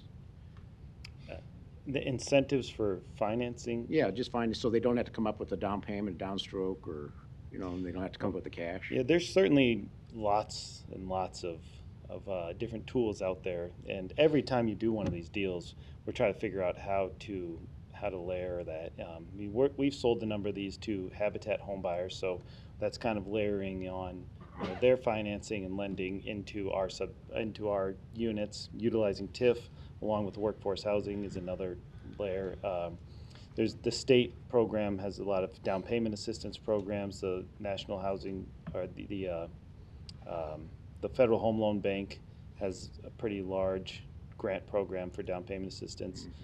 So there's a lot of different tools out there, and some of them negate each other. You can't use them together. Right. Things like that are challenges, and yeah. So we'd love to see more down payment assistance, but we're really trying with this program. We're trying to introduce a product that is a bit closer to really a market rate. Our main goal is to someday build these homes, not lose any money, make it so attractive that somebody else besides us comes in and builds these homes. Because there's, back to your first question, there's huge demand. I think there's a huge unmet need in the market in these neighborhoods for high quality owner occupied homes. It's just we're working against a lot of sort of historical challenges, things like appraisal gaps is an issue, the appraisal challenge, and lending credit affordability on the construction side and on the mortgage side, mortgage rates. So trying to slowly push against all those things so that eventually there's a market solution to this. Yeah, sure there is. You guys are doing great work. Thank you. Thank you. Yeah, thanks a lot. Yeah, thanks. No, obviously, there's a great need for affordable housing through all portions of our city. So anytime we have those, we're excited from a city perspective. So staff recommends approval. Okay, thank you. Do I have a motion? Motion to approve. Second. Yeah. Okay, we have a motion, a second, and a third. Kathy, please record the vote. Sotolongo? Yes. Moore? Yes. Rupert? Yes. Morris? Yes. Rosacker? Yes. Mr. Chair? Yes. Approved 6-0. Thank you. Okay. Great. Okay, next is item 8, and we're going to combine 8 with number 18, which was pulled off the consent agenda. On number 8, it's case number C-325-311. Applicant is Planning Department on behalf of the City of Omaha. The request is approval of the Saddle Creek Plaza TIF redevelopment project plan. The location is northeast of California and 46th Street. And case number 18 is case C10 25-300. The applicant is Woodsonia Saddle Creek LLC. It was on consent for approval. The request is rezoning from GI to CC along with the expansion of the MCC Major Commercial Corridor Overlay District for a portion of the site. The location is 46th and California Streets. So we'll start with number 8, Don. Okay. Don Seaton, City Planning Department. The Saddle Creek Marketplace TIF project involves 3 parcels along the west side of Saddle Creek, just south of Cumming. This is a large, ambitious mixed-use project involving 5 buildings to be developed over 5 phases. And this map shows you the phasing plan. This is the existing big box retail building that holds family fare. And that'd be the second phase. We'll go kind of clockwise around the site here. First phase will be a new 138-unit market rate apartment building, be a structure of 4 floors with 108 parking stalls inside the building. Second phase is a rehab, thorough reconstruction of the 60,800 square foot retail building that exists on the site. The applicants, as I understand, are looking for a grocery store tenant, but it may end up being, there's no guarantees, maybe end up being divided into 3 bays, up to 3 bays for 3 tenants. Third phase is a site that's occupied by an existing, an existing strip mall.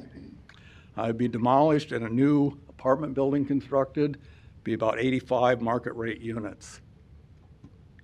Phase 4 is a small building at the north, north central, be a new one-story commercial building, about 2,000 square feet, intended for a single tenant. And the last phase involves an existing strip mall commercial building located along Saddle Creek. That would be raised, and a new one-story commercial building of about 5,500 square feet would be constructed. I have some renderings.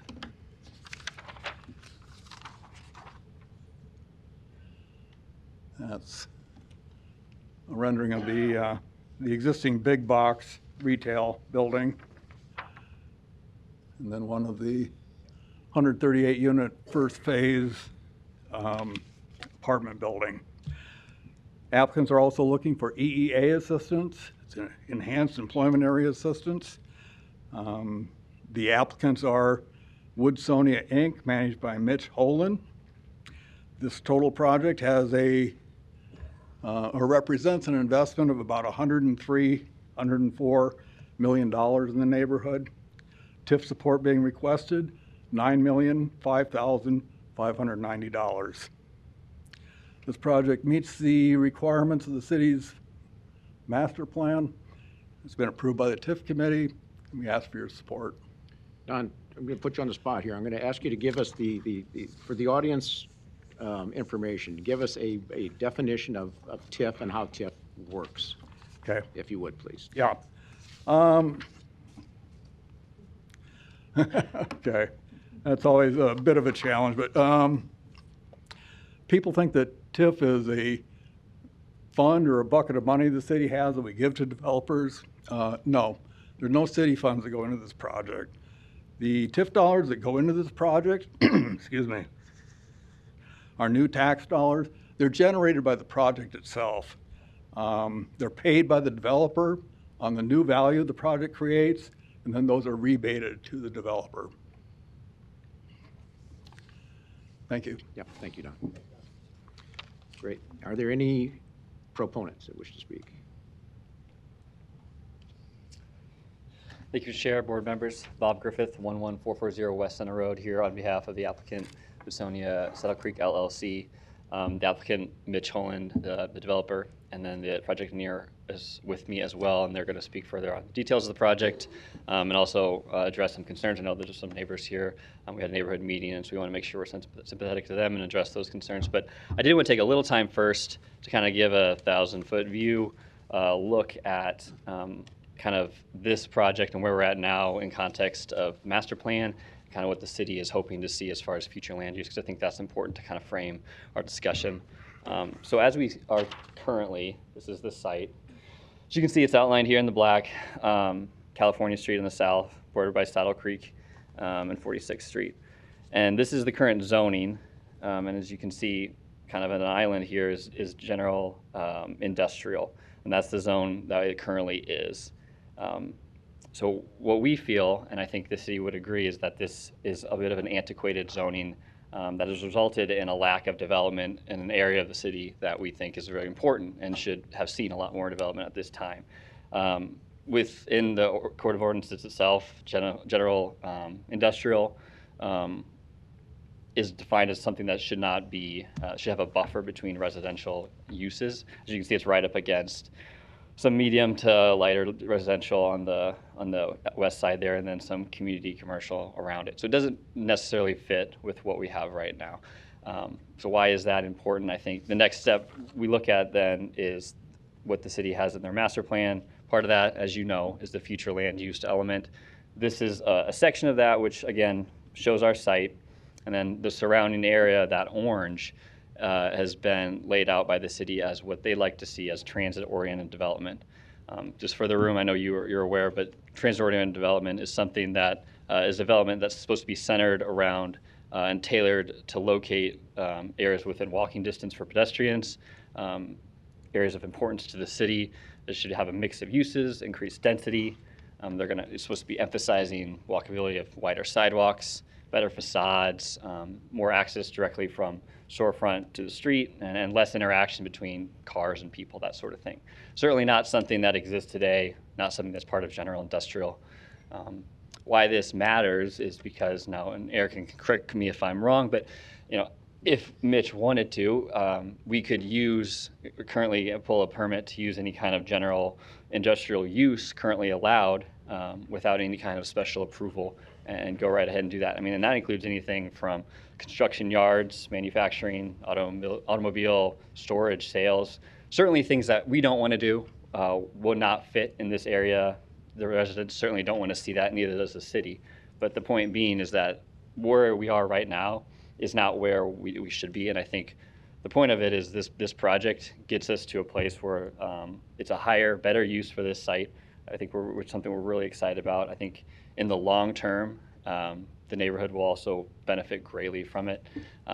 At the end of the day, as developers, we use the future land use map as our true north. We look at the map, we see here's a spot that needs development, and here's what the city would like to see it look like. And that's what this project is. We understand that change is hard.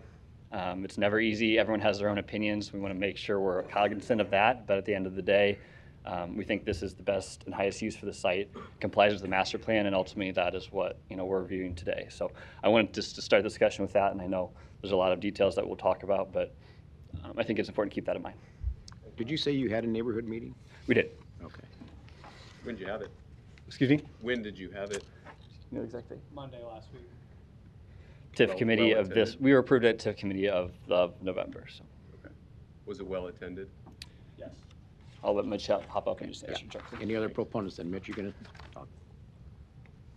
Mitch Holen, 21160 C Street, Elkhorn, Nebraska 68022. To answer your question, yes, it was well attended. I would guess there was, kind of looking over here, it was probably 75 to 100 folks that came out to that. So obviously a lot of interest in the project. But yeah, I would say we're eager to dive in. This is a project that we've been working on for probably the last 18 months. We were approached by. We're working on two of the properties around this. Before I go anywhere, Don, can I plug this in anywhere? Yes. You might have to show me where someone will. A little more technical expertise than I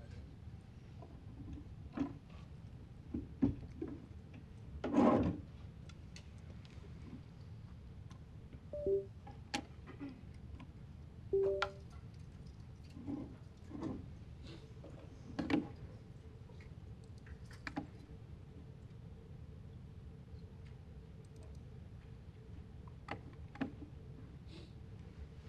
There we go. So we actually started, if it's okay, I'll give you a little bit of history on the site and kind of how we got here. So we started working on this site a little over 18 months ago, and our interest was piqued through a project that we're doing at 39th and Dodge that we actually wrapped up about a year ago. I never got to go there, but the Travel Inn Lodge was our previous site that we have successfully redeveloped. So that was at 39th and Dodge. We were able to assemble that. It was a private-public partnership with Omaha, and have since constructed about 138 units there. The project's gone really well. Obviously, there's a lot of interest in that project too. It was located in the Joslin Neighborhood Association, but is a project that has gone well. Our focus here, though, is we're working on these two strip centers. If you can kind of see these on the east and west side of the site, and we were looking at these. Both of them are very tired. Both of them have kind of transient tenants. There's a couple of vape shops in here. Really, we saw this as an opportunity to reinvest in this area. But as we were working on these, we came across an old declaration that was recorded against all these properties in the early 1990s when this was developed. And it was basically an agreement that said you cannot redevelop any of the site without the consent of the majority of the property owners in this. That's when we started having discussions with the Family Fair ownership group. Initially, that really didn't go anywhere. They had a long-term tenant in there. It's an out-of-state ownership group. It's a triple net lease. They really had no active involvement in the asset. But they were approached about 6 months ago from their tenant, letting them know that they are not going to be staying at this location long-term. That's when they approached us. So our involvement, I do want to make it clear we are not kicking Family Fair out. We'd love to have them as a tenant. We are going to do multifamily down here no matter what. We'd like to have a key grocery component. That's a great amenity to have for your tenants here. But More so our focus kind of shifted into, okay, well, we don't want to see a vacant box. We don't want to see self-storage here. If we are going to do these two strip centers, we want to make sure that we've got a complementary use in this box. So that's where this really evolved into a much larger project. So since then, you're seeing what you're seeing today, where we looked at this of, okay, there's about 2.5 acres. It's actually a lot of ground behind Family Fare that currently sits right here, positioned on 40th or 46th Street and in California. So we looked at that, and this is actually a really similar building to the one that we did at 39th and Dodge, where there's about 25 feet of grade change between 46th Street and then the entrance off of California. So what we're going to do there, what we're proposing to do, and you can kind of see that area a little better on this aerial, is do 2 levels of structured parking. Those will both be entirely underground. So today, Family Fare gets all of their receiving off of California Street. Joe's here with TD2. We're not entirely sure how they actually back into that today. They don't meet any of their turning radius requirements. I'm not sure. But we're going to cut off that access and instead change it into an underground garage access point. So that'd be level 1. Level 2 will then get entered off of 46th Street. And then on top of that, we would have 4 levels of multifamily with 2 courtyards here that would kind of be positioned off of California. I think this would be really inviting and a pretty neat kind of bookend to the south part of the site, and also really buffer the backside of this. No matter what, this is going to be retail. It's not a great, looking at the back of a retail building is just not great no matter what. So we do want to kind of buffer that. As we move forward. Sorry. Yeah. Are you suggesting that the retail tenant's going to have access from that garage as well? No. Or you're saying it's cut off, it's only for the Exactly. residential It's just into that garage for those residents. On the 68,000 or 60,000 square foot box, let me see if I can zoom in on this a little bit.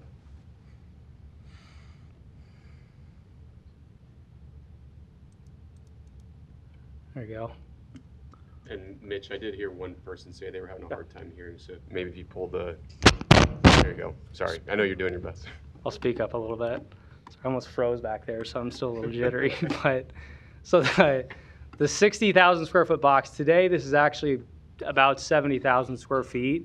What we're going to do is lop off the front half of this building. Kind of the key issues that we're running into today is the roof is shot, the mechanical system shot.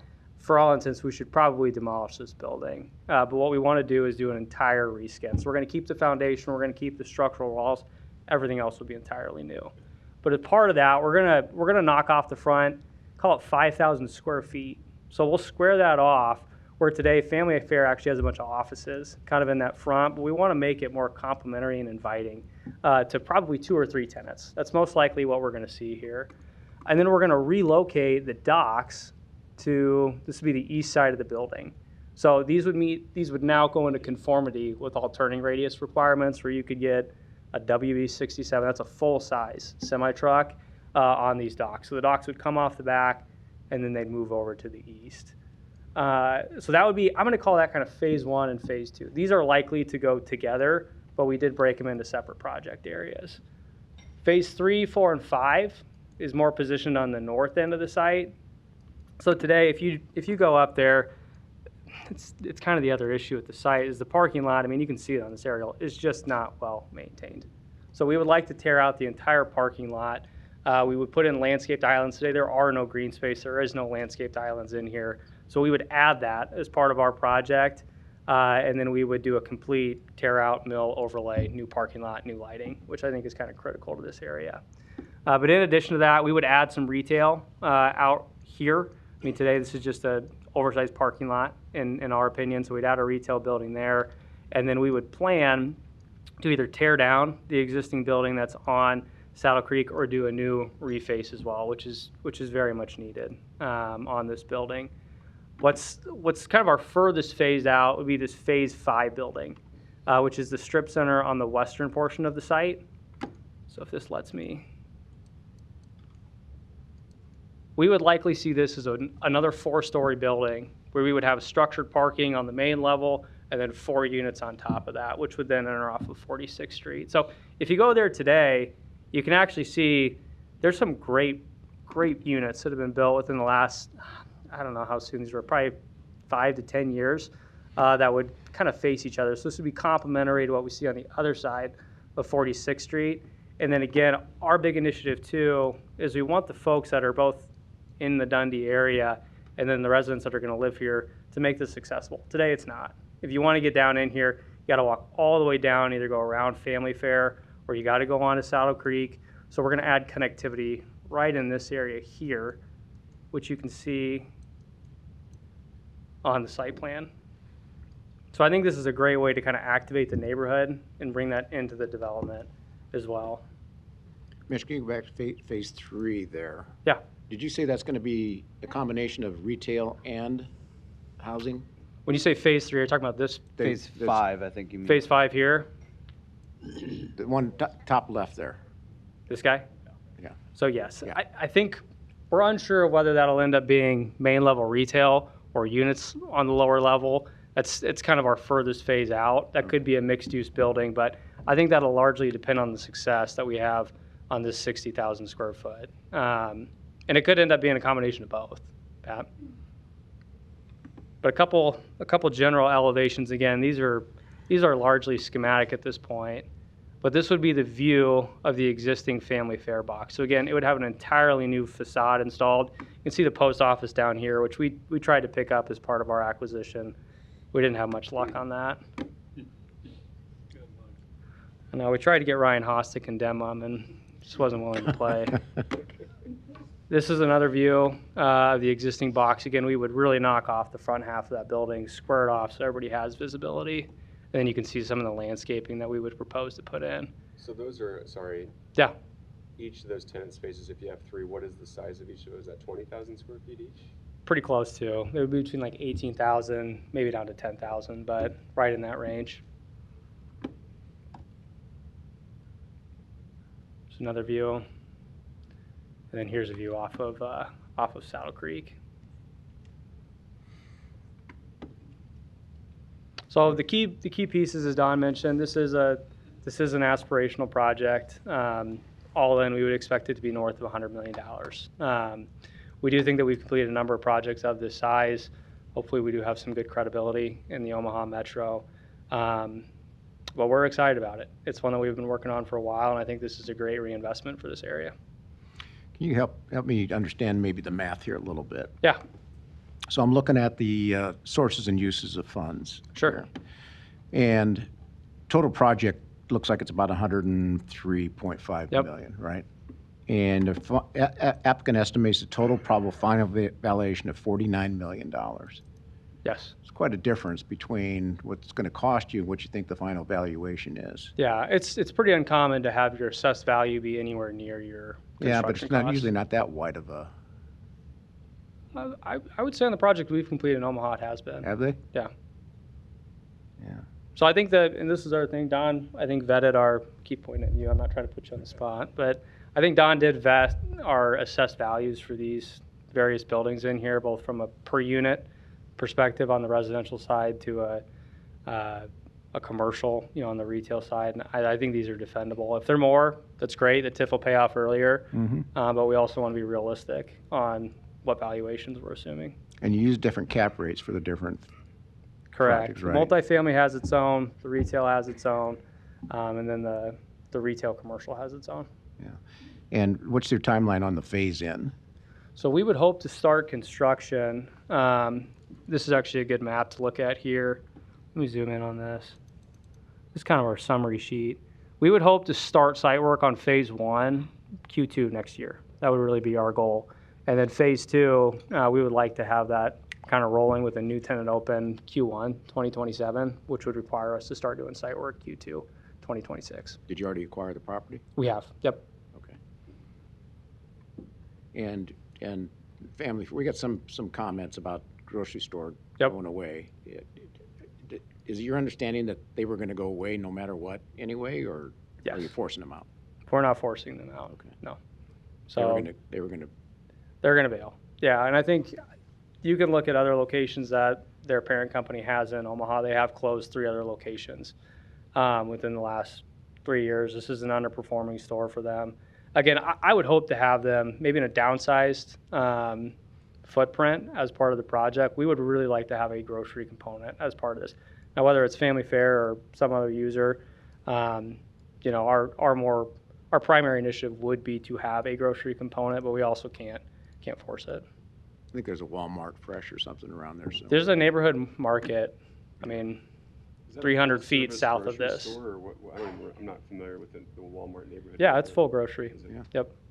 So, and I can't speak to whether that affects this family fair's, performance or not. That's a much lower location, but from what we know, this is not a good location for them. Yeah. There's Okay. some questions about the laundry, that remains, right?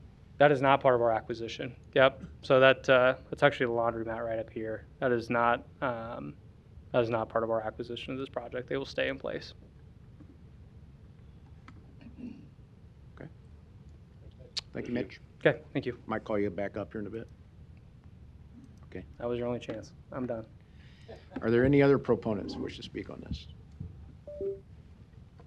Lucas, I don't know, man. Lucas Stone, 3727 North 108th Street. First, big proponent of the rezone. That's necessary, and that's just cleanup necessary in any case.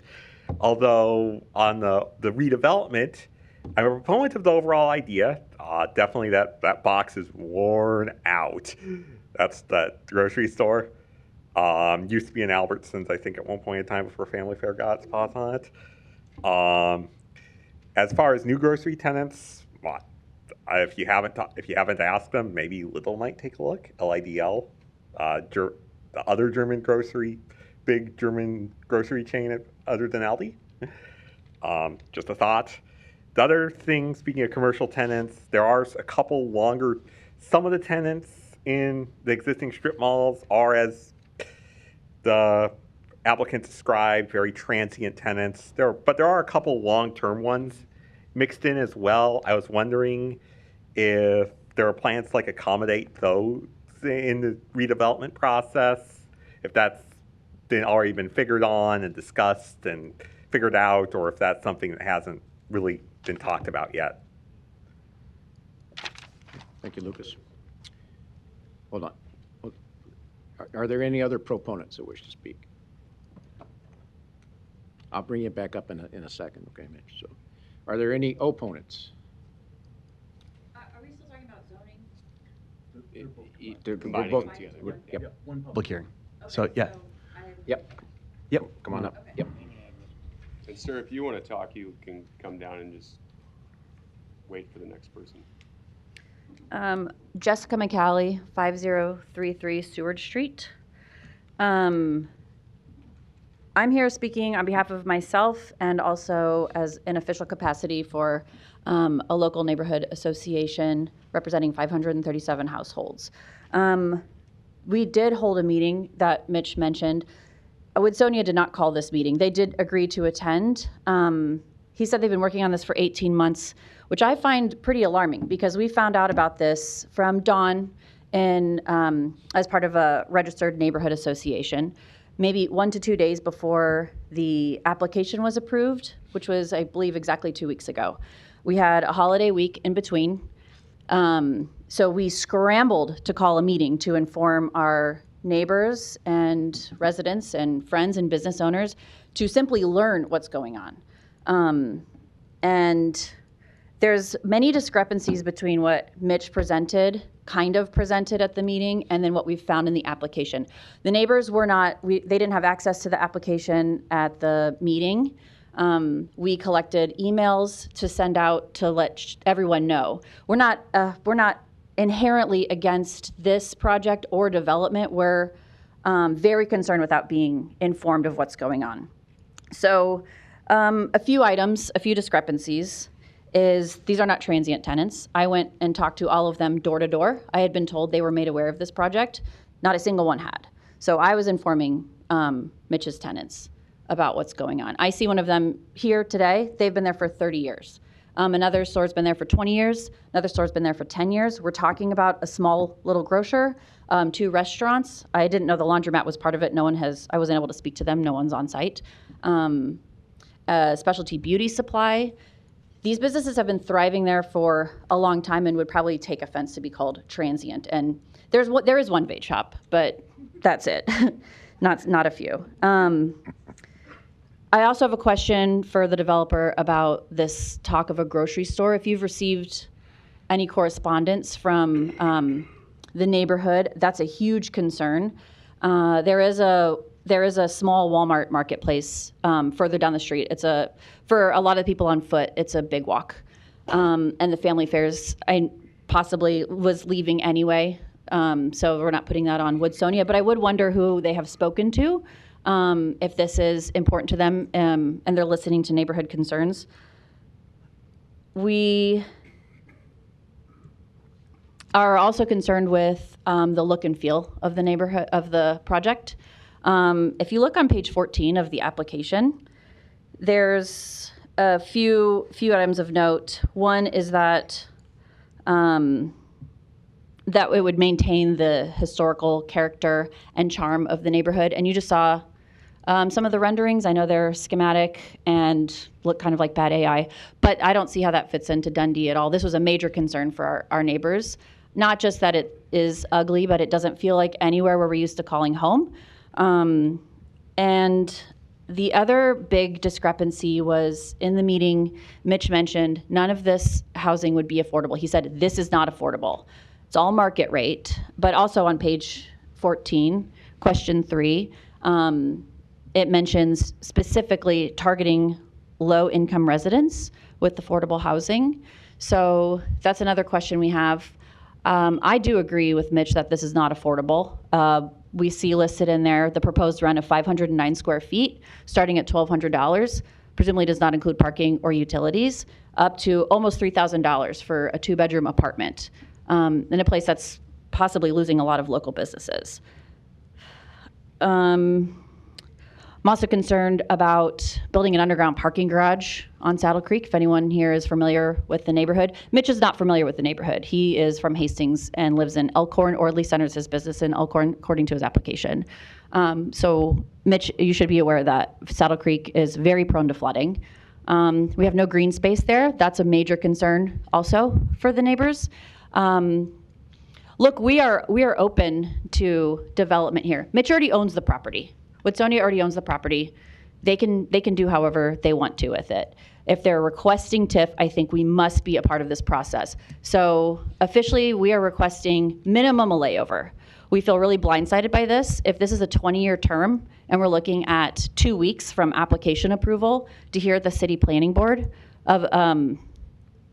that's way too fast of a timeline. We need more time to let the neighborhood take a look at this.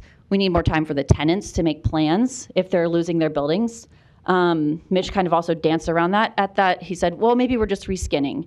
If you look in the application, I mean, especially back where China Palace is, that's complete demolition. And it sounds like that might happen to some of the other businesses too. So what we're saying is we don't have the answers and we need answers. So official request to layover, and barring that, then I say request to deny. Thank you. Thank you, Jessica. Thank you, Jessica. Okay, any other opponents? Please come forward. Okay. Thank you, Miss. Larry Storr, 5015 Lafayette Avenue, Omaha 68132. I don't live in the immediate area, but I'm close to it, and we shop down there a lot. But first of all, I'd like to commend this body for being more citizen-friendly and open, almost enjoyable compared to the city council. We'll pass that on to them. It's refreshing. Other than that, I just want to say I've been hammering away at TIF for a long time. And I'm not very well liked at the city council because of it. And I want to tell you something. It's all because of the lack of transparency. We don't know much about TIF. We don't know how it happens because they don't talk about it. And they will not let the citizen talk to you like you guys are talking to us today. Now that's got to change because these people were never informed of any of this. I went to their neighborhood meeting and I shut my mouth up because I said, I do have a business degree and I did some sales work. I did some clerk work, some mail work, and some convenience store work, so I've got a wide range. And I understand some things, but I do not understand how you can do TIF the way they do it without involving the citizens up front. Now, I didn't own a business, but I would not in my right mind ever spend 18 months and all the money that went into this presentation that they put together on paper. I can't imagine paying the staff to do that and the 18 months of a dedication to that project, excuse me, without having some indication that the city of Omaha would let me slide through with it, give or take, whether they like it or not. Why would I do that as a businessman? Would you? I don't think so. So the transparency here is that they weren't honest with us at the city, brief city meeting before. I think they talked to somebody on the planning board or somebody knew what they were doing before they called the so-called neighborhood meeting. And then they denied that they had anything before the planning board. I don't think they were being honest. They had to at least have some indication of favorable treatment. If it wasn't you, was it Pete Festerson? That's his district, I think. But see, I can see what the city is doing all the way from Dodge Street up to Hamilton Street and beyond, and Dundee District and Walnut Hill District. It's all blighted, and they're very blighted close to me now in my neighborhood. And they're also multi-density living quarters, and all of the parking problems because of it. Density is ruining the city. Now, how do you blight an area? Well, you go in with your city permits and you force people out because they can't afford to, oh, we have that new electrical code and you have to spend this money. I'm sorry, I'm going to sell my house because I can't afford to do that. Somebody else I'm not going to buy it because I can't afford it. We had the electrical professionals telling us that it's costing and raising the price of what you all say is affordable housing. Larry, can I ask you to stay focused on this? It is not. Well, yeah, thank you. That is a good point. Thank you. But it's not affordable housing. But this project is driving people out. And what the neighborhood association, people that actually live closer in the area, put together in a piece of paper, has a lot of facts to it that are never answered by the city council. Maybe you folks will answer some of that today. I hope so, because you do seem a lot more friendly toward the citizens. Thank you. Thank you, Larry. Thank you, Larry. Okay. Any other opponents wish to speak? Oh, you. Why don't you come up front here? Yeah, just sit right down here, then you'll be ready for it. 8 years of attending public hearings with Larry, and I'm not sure we've ever been on the same side. It's a fun Wednesday. My name's Erin Feitstinger, 2719 North 49th Avenue, Omaha, Nebraska, 68104. Here is someone who has lived in the neighborhood for many years, who's relied on the family fare as an accessible and affordable grocery store, quick place to run when you had a newborn at home during COVID, all of that kind of thing. I've enjoyed meals at both China Palace and at the taco truck in the parking lot of the family fare. And as noted, there is only actually one vape shop, not many in that area, just so we know. This neighborhood has been, or this area has been described as the tired shopping center in need of significant reinvestment and revitalization. I'm not sure we would all disagree with that. Does this application check all the boxes in terms of a TIF application, in terms of adherence to the community development law? Sure. Says all the right things in much the same way that every TIF application says, with a lot of the same words. I would just remind everyone that getting the term extremely blighted applied to this area does in fact rely in part on the lived experience and economic realities of the people who live in the neighborhood. And that's who's been left out of this process so far. I won't reiterate what Jess said. That was all very well said. But I do understand how TIF works. Not upset about that. My frustration is what this project leaves out, which is a thoughtful consideration of what our neighborhood actually needs and wants, who lives here now, not just those who we would love to welcome into our neighborhood in the future. The application talks of those who wish to live and work in the area. That's me and my family. It talks of residents who will invest their energy and capital here. Again, that's me and my family. We've been out here doing it already. And that this project is to provide, quote, affordable residential units in a neighborhood where, if you talk to anybody in the neighborhood, most are worried about affording the housing that they have now. And who probably wouldn't think $1,200 a month studios and $2,900 a month 2 bedrooms are a viable, exciting new option for them. I have no opposition to urban density or walkable neighborhoods. That's where Larry and I differ, amongst many other things. Sorry, Larry. I fully support those ideals.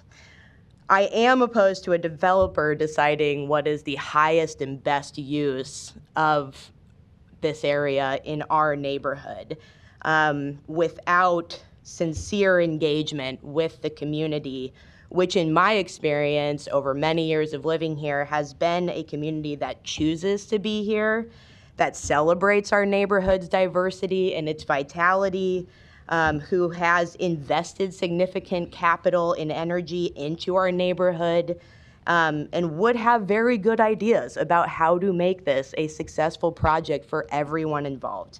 I would echo my neighbor's request to slow down this project to allow for those conversations and ensure that all of our neighbors have a voice in our own future. I know community engagement is not explicitly required in this process, but I also know that a project this substantial community engagement is very strongly suggested, as Mr. Pate mentioned in an earlier project. Since you are the first public entity that we get to talk to about this, I would ask that you exercise that responsibility, take that responsibility very seriously, and really slow this project down and lay it over for a bit. And I'm happy to answer any questions to the best of my ability. I've got one for you. Yeah. So you mentioned ideas. Yeah. What ideas do you have? You know, I love the grocery store. I think I have walked to that grocery store from my house. We need something there. The Walmart, as mentioned, is very far away. There's another Walmart on 50th and Ames. If you want to get any further afield or any closer, right, we're talking Aldi on 72nd, Hy-Vee on Cass. There really is not a grocery store option in that neighborhood. Family Fare is great. It does not shock me that it is underperforming, given how frequently I am there. But that said, I don't mean to interrupt. I want to understand, what is that Walmart neighborhood market? And I apologize, I've never been there, but I heard it was a grocery store. Now I'm hearing it's not. no, it is a grocery store. It's just further away. It's closer to Isn't Dodge. it next door? No, I thought the parcels are next to each other. no, they are not next to each other. It's car. I trust this guy with my life. I love this guy's recommendations. I say take them. But no, I mean, it is a significant walk. It's also, as noted, right, we're talking about walkable neighborhoods here. I don't know if you've ever seen anybody try to walk along Saddle Creek, but there's no break between the sidewalk and Saddle Creek, right? And everybody drives completely rationally on that street too. So it's very safe. So we're not just talking about distance, right? We're talking about the safety of people trying to cross streets. It's not a safe place. But it is a grocery store. It is a grocery store if you choose to shop at Walmart. Yeah, other ideas. I love China Palace. I also think, again, I'm not sure that I have specific ideas about what I want to see there except for a grocery store. I also don't like the visual of that huge, vast expanse of parking lot.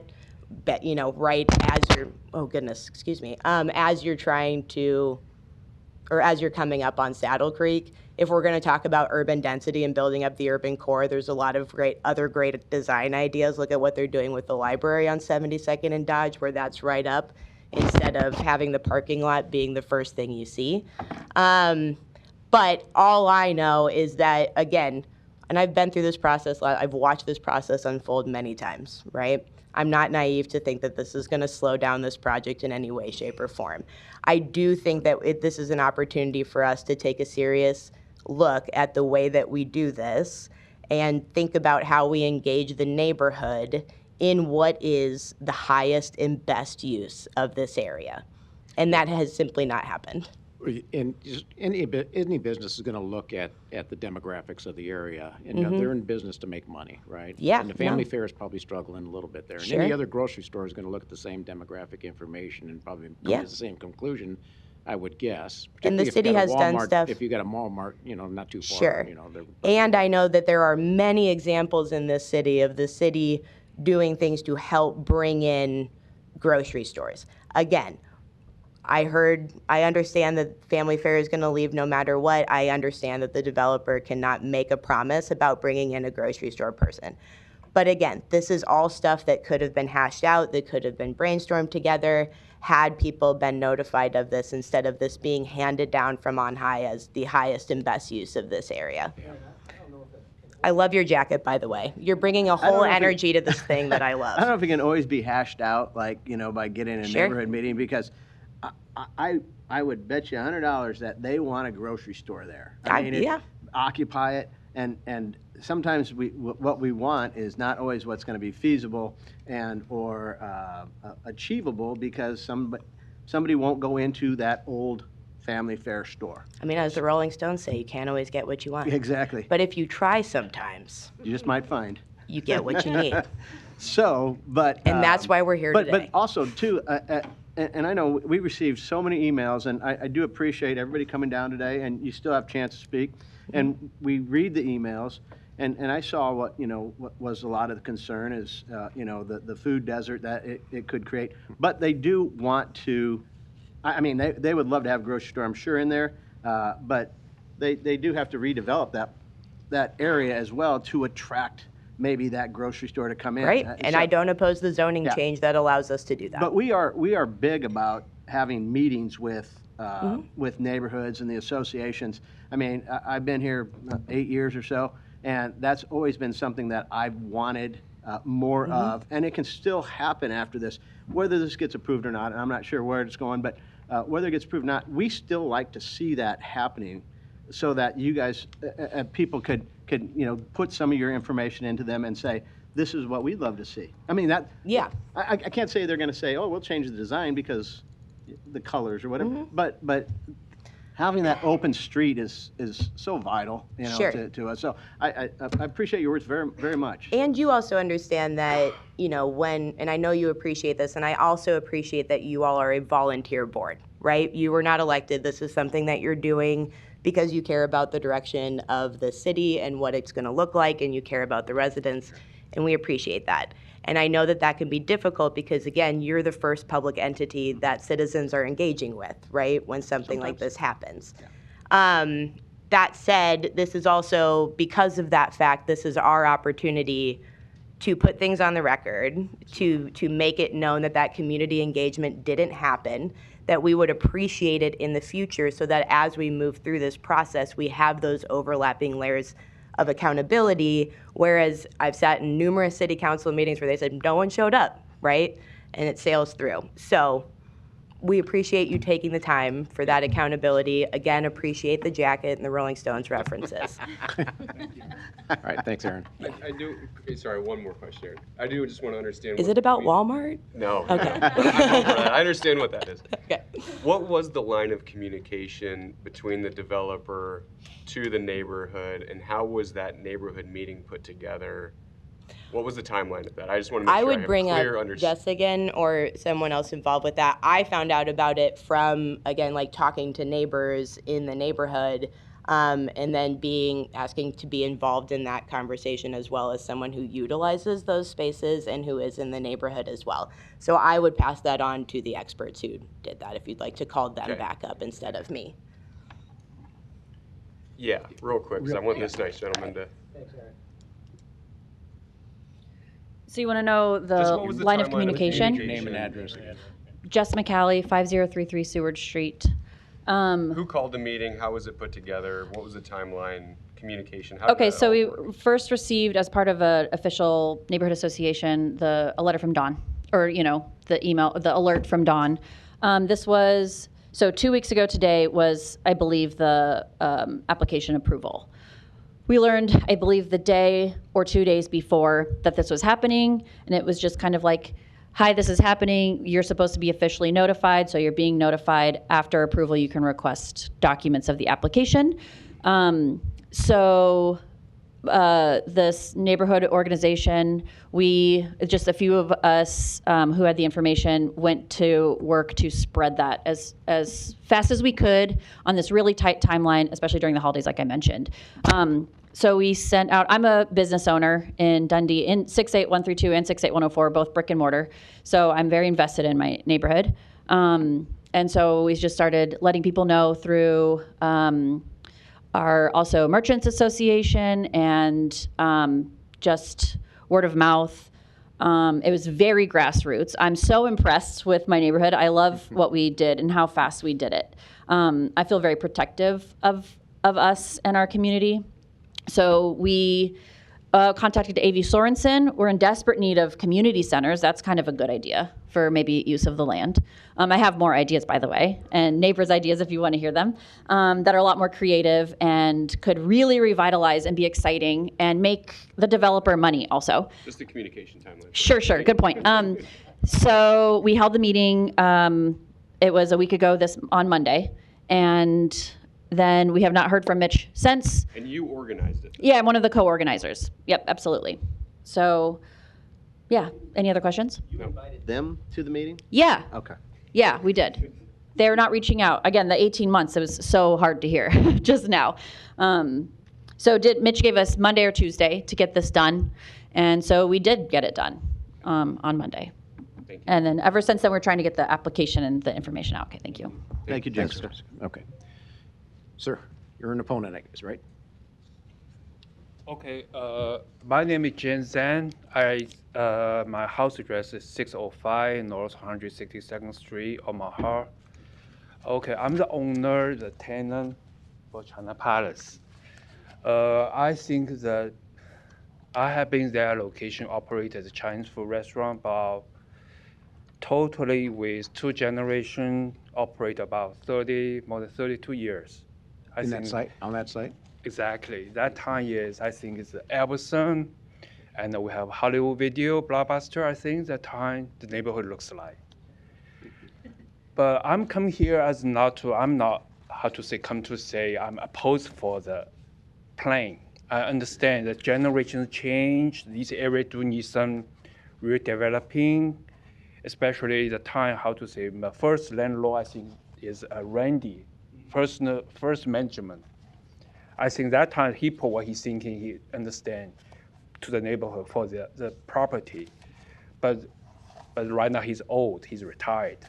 But when you guys take over, I told my wife right away, I said this location will be a new apartment will be coming up because since we have a huge parking lot.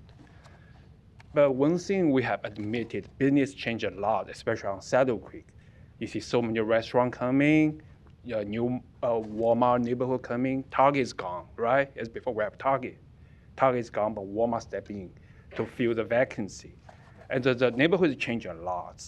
I think that this neighborhood, maybe you don't live here, but I don't live there too. But I do operate my business every day.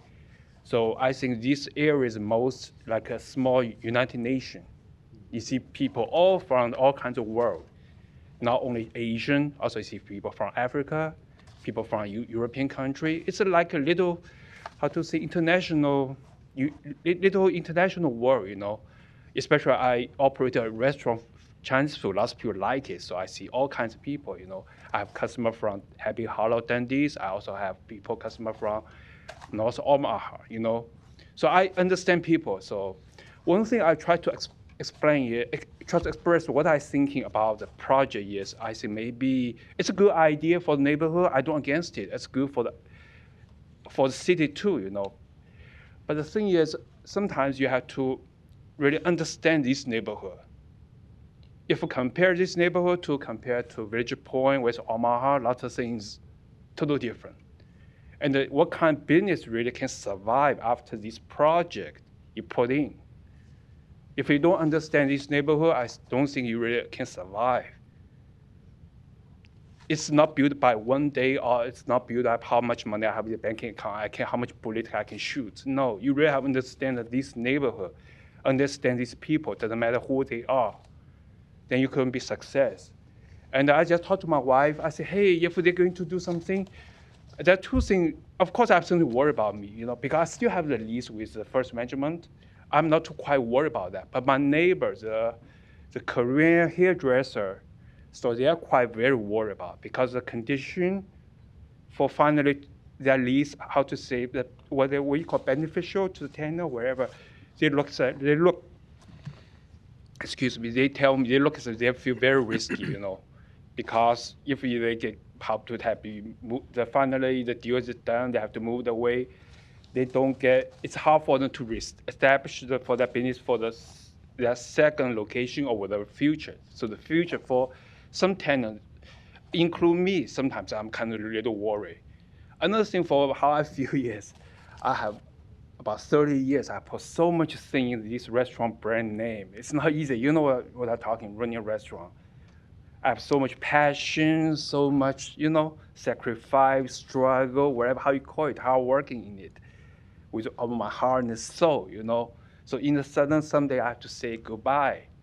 It's very hard feeling, So I just talked to my wife, say, hey, maybe they will like us to stay, just maybe because they're talking about the retail space, maybe we still have a chance to reinvestment, to be a fabric of this project, But there's a lot of things we cannot say who is right, who is wrong, nobody can guarantee everything at this moment, right? Economically, job market, I understand UMC is a big compound on Saddle Creek, affect whole economic, also the traffic too, Another thing is worries me is, since you have, I'm not expert, but for my understanding, since you try to put apartment on that location, but how you thinking about the traffic junction between the Saddle Creek and Cumming Street? It's already a very busy traffic volume already, how people driving,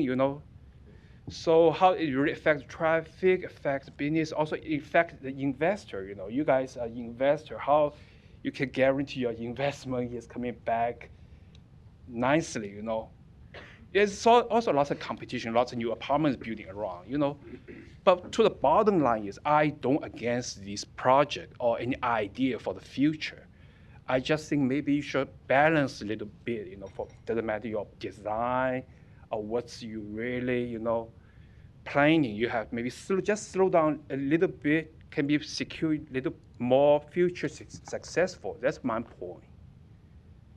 That's all I can say at this moment, all right? Okay. And I just get information last night, Okay. I do not say it's a shock. I understand time is coming, It's a big parking lot. Sometimes you look at, as a landlord, I look at it's waste money, Because the income, you look at it, it's not so fair for, But how you going to embrace that property, embrace the neighborhood? Sometimes it's a challenge as well, So that's all I can say at this moment. I think we've got your message good. Mhm. Thank you, Jim. Appreciate it. Any other opponents? I'll let him speak first. Yes, I actually well, have an idea. yes. Thank you. My name is Rob Severino. I live at 4931 Webster Street for about almost 12 years now. I moved to Omaha from Scottsbluff, Nebraska, because my friends brought me to Dundee, and I thought Nebraska was all tumbleweeds and yellow grass, and I got to Omaha, and I was. How long have you been here? February 17th will be 12 years. Okay. But well, there's a few things here. So, part of the attraction to Dundee is like that it is a vibrant and diverse neighborhood. And they're talking about the traffic on Saddle Creek and Cumming and California, and people are, they do, it's kind of crazy trying to turn out against traffic sometimes. And you do see a ton of people who are hoofing it to work, and you're descending down like a good 100 feet from either side of Saddle Creek down into, what used to be the creek bed. And these were people going to work at the neighborhood Walmart, the Ace Hardware, Chipotle, Panera, all these places where these people are probably working, $12 to $20 an hour. Say it's $15 an hour, and they're getting 30 hours a week because these companies don't want to pay to have benefits for these people. So they're making $400 to $500 a week. Say it's $1,800 or $2,000 a month. And already, my rent has gone up 50% in the 11 years I've been renting that apartment.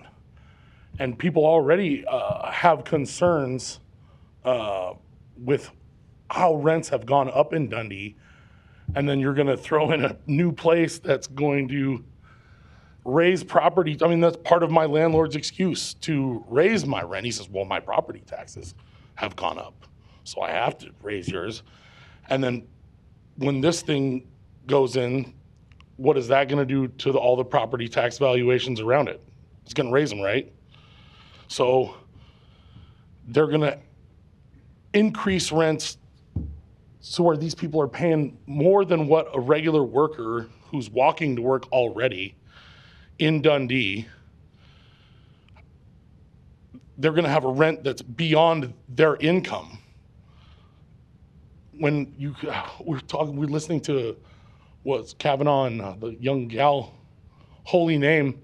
And it's funny because, it seems like they're doing the Lord's work, making a $245,000 house, 3 bedrooms, 2 bathrooms, and a garage. And I understand it's in a different neighborhood, and those property values are different, but then they're calling this extremely blighted.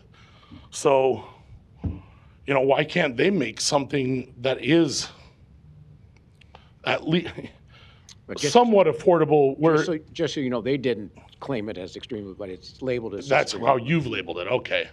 Well, either way, a $34,000 some odd dollar per year rent. I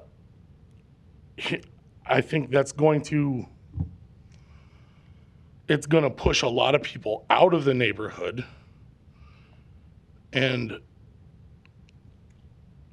I guess I would say homogenize the neighborhood.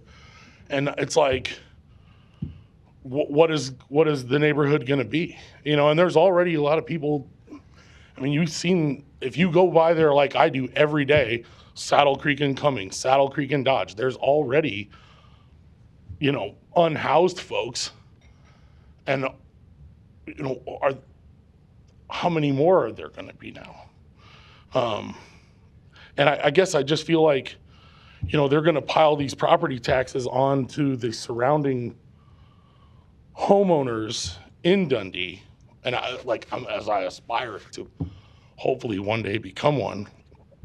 And I just wonder, it feels like we're subsidizing our own eviction from our own neighborhood to let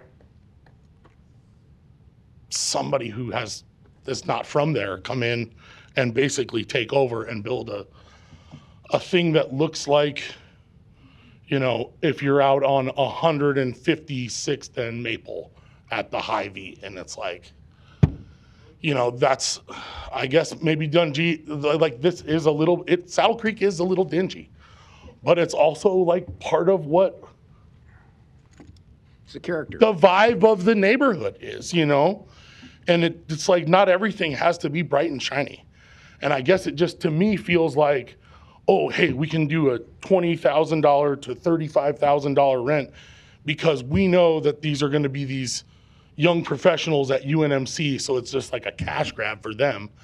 And it's going to push out all these people. And I, believe me, I love having that. That's an amazing hospital, and I think it does a lot for the community. But it's also changing the demographics of the community and pushing out a lot of just regular folks who've called it home for a long time. And I will say, I'm also a business owner.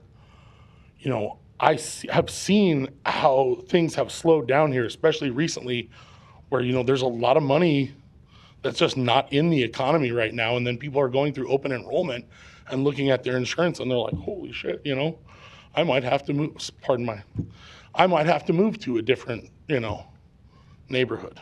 And I guess if they can build a home like that, 3 bedrooms, 2 bathrooms, and make things happen for regular folks, I feel like there should be some effort, especially if they're going to get, delayed financing. I don't really understand that, but can we look at some way of addressing the needs of the people who live in the neighborhood right now, not just the people that they hope to have in the neighborhood in the future?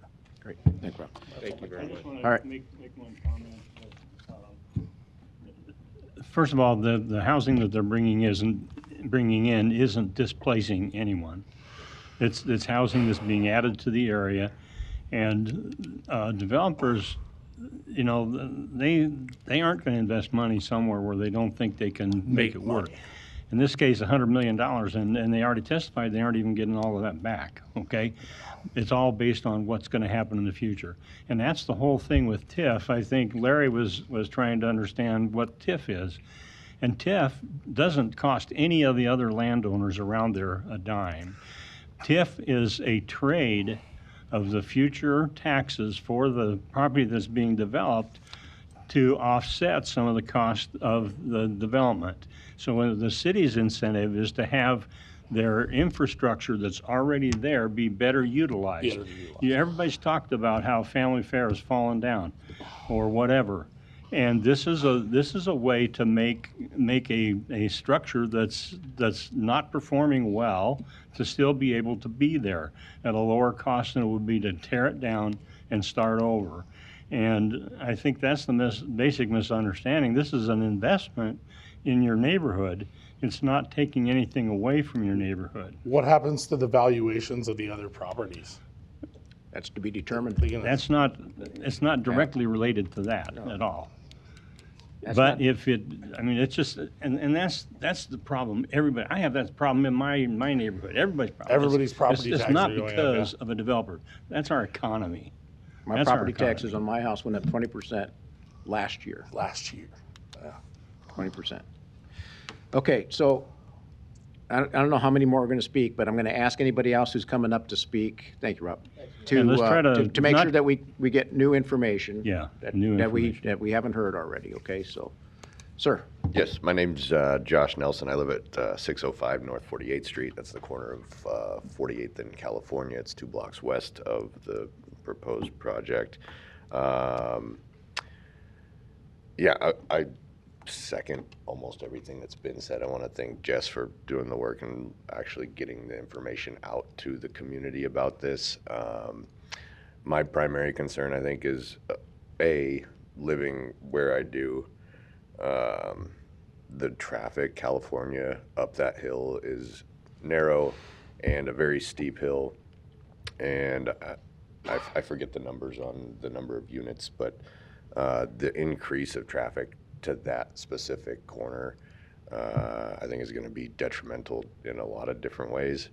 But primarily, I think, like Jess said, the aesthetic of the community, this is just, I don't know if we can put that back up there, but it just looks like every other cookie cutter development that's sprung up around that corridor, around Dodge. It just lacks character. It lacks originality. We could just do so much better for that space and that neighborhood. And I think there's a lot of people in that community that feel very strongly about that as well. Are you referring more to the residential or the commercial building itself? Both. I mean, the aesthetic is kind of congruous across both.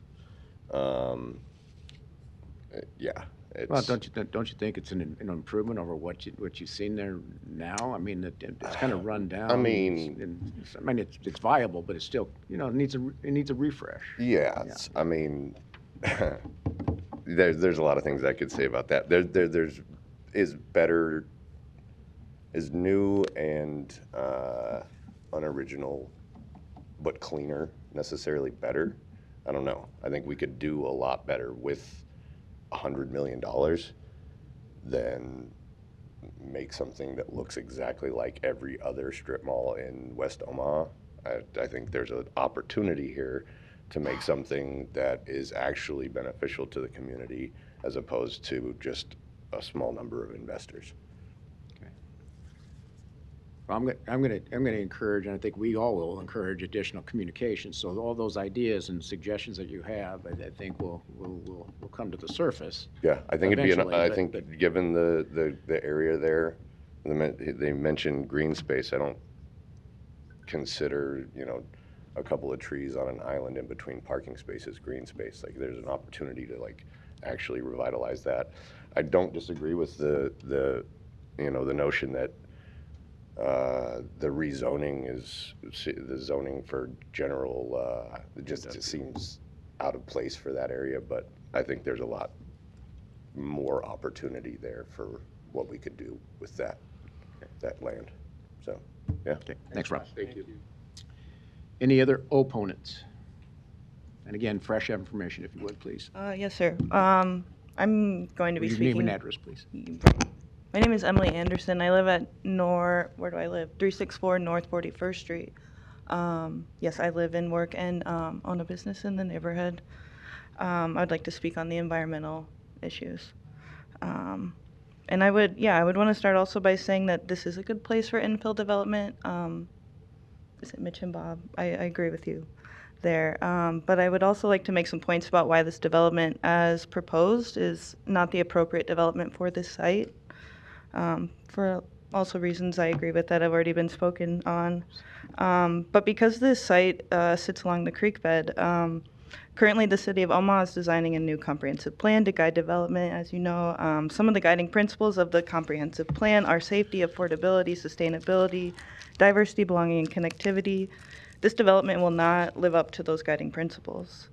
While it would be great to see a not massive parking lot at this site, a future development at this location must include greater pedestrian access with safe walking and biking connections from the east side of Saddle Creek to the west side of Saddle Creek, flood control along the creek, including green space, and particularly rain gardens serving as a buffer between the road and the hardscape of the development. These rain gardens could also be incorporated to contribute to pedestrian safety. These sorts of improvements are the types of things that could be covered by TIF funding and would contribute to the success and acceptance of this development. What must not be included in this development are underground parking stalls, they will flood. 100-year floods are happening now every 10 years, and even that is outdated information at this point.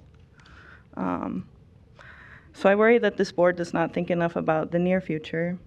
There have been developments along Saddle Creek that were approved by this board only to be stopped at a later point in the process because they were too sensitive to flooding along Saddle Creek, and we are seeing it become a more regular occurrence, as well as more intense, as I mentioned, with 100-year floods happening every 10 years. This stretch of the creek is one of the worst in our city. Building a development at this location that does not include flood control and does include aspects that are sure to flood also has an effect on affordability. If this development is built without future flood conditions in mind, it will surely have to make insurance claims in the future. Those insurance claims will contribute to rising insurance rates of commercial and homeowners throughout our county and in the immediate area.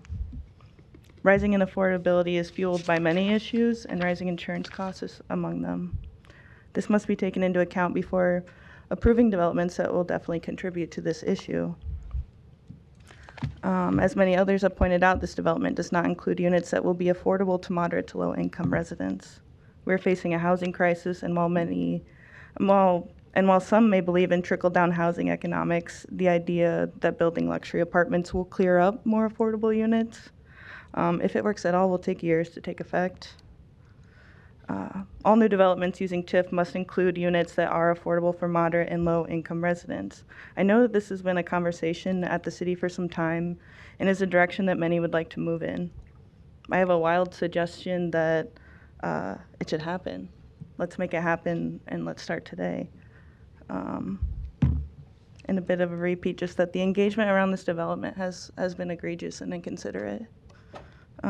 Organizers were scrambling to get the word out with no help from developers. And of course, the opportunity to speak with developers about this idea was too late to affect the design. If the developer had used the readily available neighborhood directory and reached out to residents ahead of time, I very well might be here today in favor, but that was not the case. So in closing, this development is not in line with the comprehensive plan that the city is developing. While the plan does not exist yet, the guiding principles do. And this development is not in line with those either. Let's not wait until it's too late for those principles to guide us.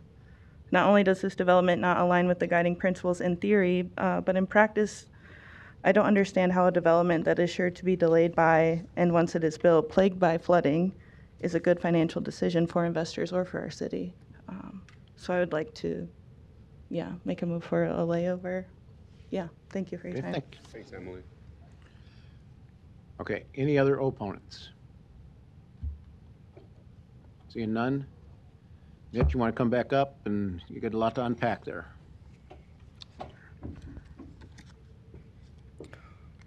Well, I do appreciate the comments that we received today.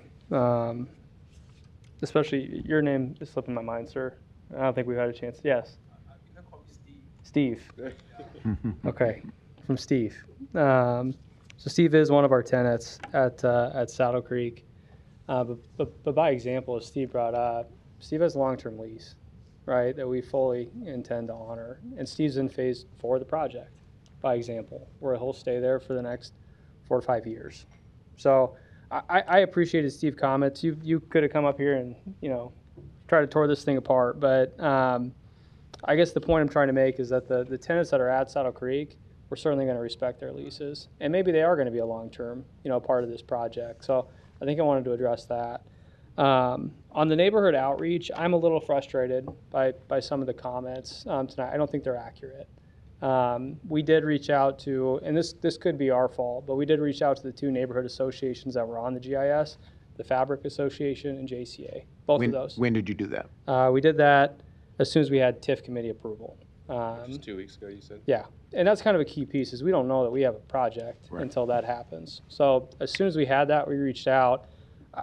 I did reach out to Gray Mercy Park, and I have these emails to share, to set up with. So I'm not sure what the comments are that didn't happen. And I'm happy to forward all these emails, right? I can read it to you guys if you want. But I do have these emails. That was one association I just wasn't aware of, to be honest with you. It's a very large association that covers a massive footprint. So I think Don had passed along their contact information. Had you received, sorry to interrupt you, but did you receive those emails that you sent? Did you receive responses from whoever it was that you emailed? Yeah, and I got the meeting set up. So it was 6 days notice, which, Thanksgiving was there, guys. It just was what it was. No, please, no. So again, I'm happy to share the email change. I don't want to, sock back and forth. That's not a good use of our time, but happy to send staff the full email chain on setting those up. So no, we were happy to do that. I thought there was a lot of good feedback at that meeting. Folks care, right? I think this is a big piece of ground. They want to see a great project. And I think a lot of the feedback is, they want to see a project that is transformational for the area, which I think we've got a great shot to do. So the fortunate part of this project is we aren't displacing anybody as part of it. I do think we have a unique opportunity to add 228 units. We have been very upfront that this is not an affordable housing project. This project doesn't happen if there's an affordable component to it. It has exorbitant site work. It's a significant lift. And I don't disagree. As a developer, it's extremely frustrating what you have to rent units out to have them make financial sense, right? That's just a challenge that we have to work with. But one of the pieces that Don brought to our attention this morning is I think part of our TIF application mentioned an affordable component from a previous application in the system. We have since corrected that. We did not know about that until this morning. So we made that update, but I was very clear at the neighborhood association meeting, this is not an affordable housing project. We're not pursuing LIHTC. We're not pursuing affordable housing funds. We're not trying to compete with those kind of projects. This project specifically is market rate. And we felt like it was the right thing to do to be upfront with that because that's what it's going to take for this thing to ultimately pencil. But we did make that correction to the application. And to my understanding, it was only mentioned on one page. And again, it was from a previous application in the portal. So that was our mistake. I'm just reading through my notes here. You want to talk about the underground parking and the potential flooding issues that go along, Sure. possibly go along with that? Sure. Yeah, I mean, the notion that we're not invested in this community is a little frustrating too. We've got almost $30 million in real estate between 39th and Dodge and 46th and Dodge, right? So we are certainly invested in this community. 39th and Dodge is a similar project that has 2 levels of underground parking. It sits within a flood area. We haven't had any issues there. Joe, fortunately, from a civil standpoint, designed it correctly, I think, which we'll find out over the course of the next few years. But we've engaged TD2 to handle the civil design on this. We think they're well qualified. We think it'll meet all stormwater challenges on the site. Joe can probably speak to that in more detail if you guys would like. But we do have a qualified civil engaged on the project. So I hope to not have any issues there. From an environmental standpoint, we've done a phase 1, phase 2. Both of those were included in our TIF application. So I think on those 2 issues, that would be my response. Mitch, I mean, with all the notes and the people that had commented here today and what you had at the meeting, I think there's a lot of room still for meeting with the neighborhood and the citizens of that community so that you can weigh some of their ideas and see what would work. And sometimes it doesn't, but the communication should be there so that as this thing moves along, that they're there to support it if and go, well, I'm not ever going to go there because that thing looks like a big box and that's it. And For sure. They don't support it. So, I mean, I hope that you guys will move along together and try to, make some inroads on the development design. And like I said, it's not always perfect and it's not always feasible, but it's good to do that. I think we're certainly committed to working with the community. And obviously, I mean, you guys have been a part of this a long time. You don't always get all the folks out here waving the flag of support that are supportive of the project. So I think there are a lot of people that are excited for this. I will tell you at 39th and Dodge, it started in a similar way, right? It was a big change. It was a big building to plunk down in that neighborhood. But ultimately today, I mean, I would encourage you to reach out to JCA and ask for what's your opinion of this Yahoo from West Omaha. I think we've cultivated some pretty good relationships with the neighbors down there. I think we've been good neighbors. And I think we'll do the same thing here. But I mean, to your point, I think we're really receptive to receiving that feedback. A lot of the feedback that we received that night, we're taking into consideration. These designs are not final, right? Is this aesthetic going to change? I can guarantee you it's going to change, right? So if there's elements that we can bring into that, yeah, we're going to do that as we design this thing further. We want it to be something that the residents are proud of. There's a lot of business owners that were here today that we want their businesses to continue to thrive, right? We want them to come to this project. So I think those things are all, I mean, those are key things to having a successful project, and I'd say are items that we're committed to. Just a comment, Lucas earlier referred to me as old, and I am. But I remember this area has transformed itself a couple of times over. Yeah. Right? And each time seems to be it gets better and better. So it's not unusual for this to happen periodically. I remember it used to be a bowling alley. I don't know if it was on that site. The Rose Bowl used to be on somewhere in that area. Yeah, in that area. But it's transformed. So it just happens that way. But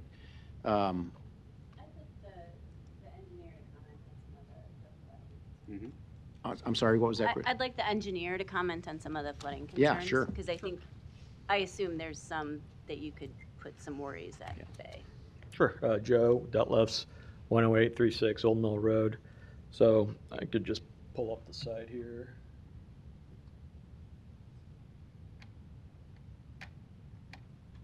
This is our site right there at 802. This is this is off Douglas County, Omaha GIS. The blue line through Sal Creek is the floodway, and then the light blue areas next to it is the floodplain. So you can kind of see that there are little pieces of maybe this side here that's included in the floodplain, but most of the site is out of the floodplain. Well, but it's prone to flooding. That's what Saddle Creek is. Shadow Creek is, yes. The site itself is not in the floodplain. So you get runoff from the hills in that area, right? Yes. I'm not an engineer, so I'm trying to understand if it's prone to flooding, you're getting runoff from the hills in that area. How's it not going to seep into underground areas? Yeah. So the grades the underground areas. Yeah, the underground parking will still, it's not going to be dug into. The grades going up towards 46th Street, so the parking garage would be built into the hill and not dug into the ground. Yes. Well, and maybe address a little bit, so most of the site is developed at this time. Sure. So there would be some green space that would be removed, but any additional storm runoff that would be produced by the development would need to be handled on site per code, correct? Yes, so any additional impervious areas that's added to the project, we would detain and meet the city regulations.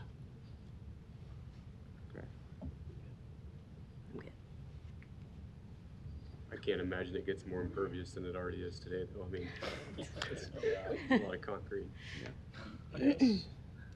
I mean, there is a little bit of green space in that corner, but yes, the runoff will meet whatever the existing conditions are. Yeah. Thanks, Joe. Thanks, Joe. Okay, I'm going to close the public hearing. I think we've heard all the testimony. So, Eric, you want to go through the recommendation? Yeah, I'll just touch briefly, and this was covered kind of at the start of the testimony by Bob, just mentioning the existing GI industrial zoning.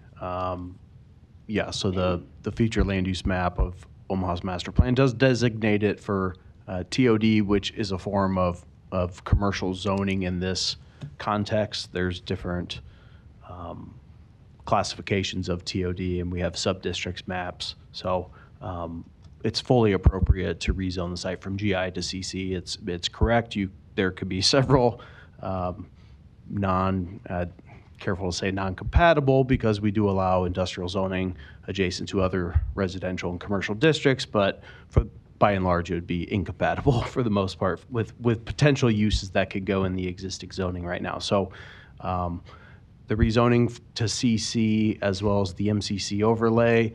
The MCC overlay is only a benefit that provides increased landscaping, higher building design requirements. So those are always a benefit for the neighborhood. So I just want to touch on that. That was number 18. We had that on the consent agenda just because it is overall a very beneficial for the entire area.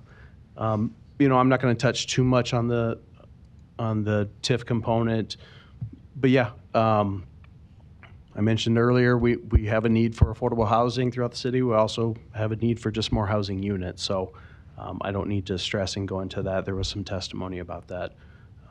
So unless there's other questions or dialogue, I can give my recommendation for agenda item 8, and then we'll do a vote and then a separate motion for 18. You can continue conversations, but for agenda item 8, which is the TIF, staff recommends approval.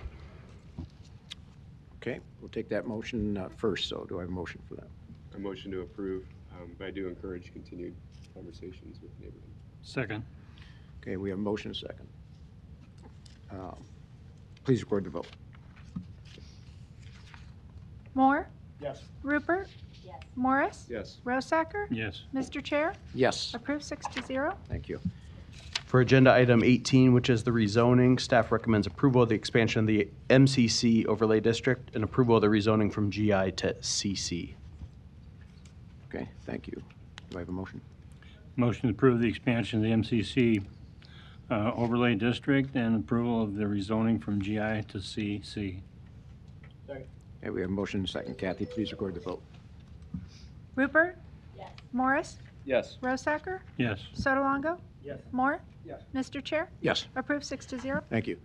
Thanks for all that came out and testified. I would encourage you continue to have dialogue with the neighborhood. I think, they made some great points about maybe some ideas that could come out of any future communication. It is a neighborhood or a community within a community, right? We know that, and that's special.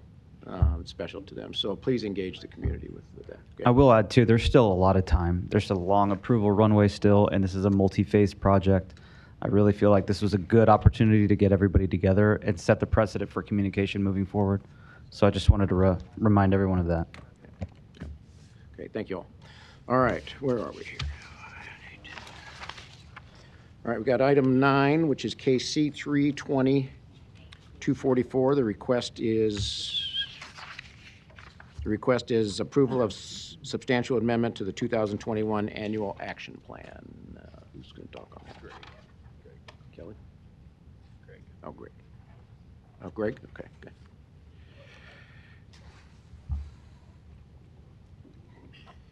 Good afternoon. Excuse me. Good afternoon, Craig Paskatch, Planning Department.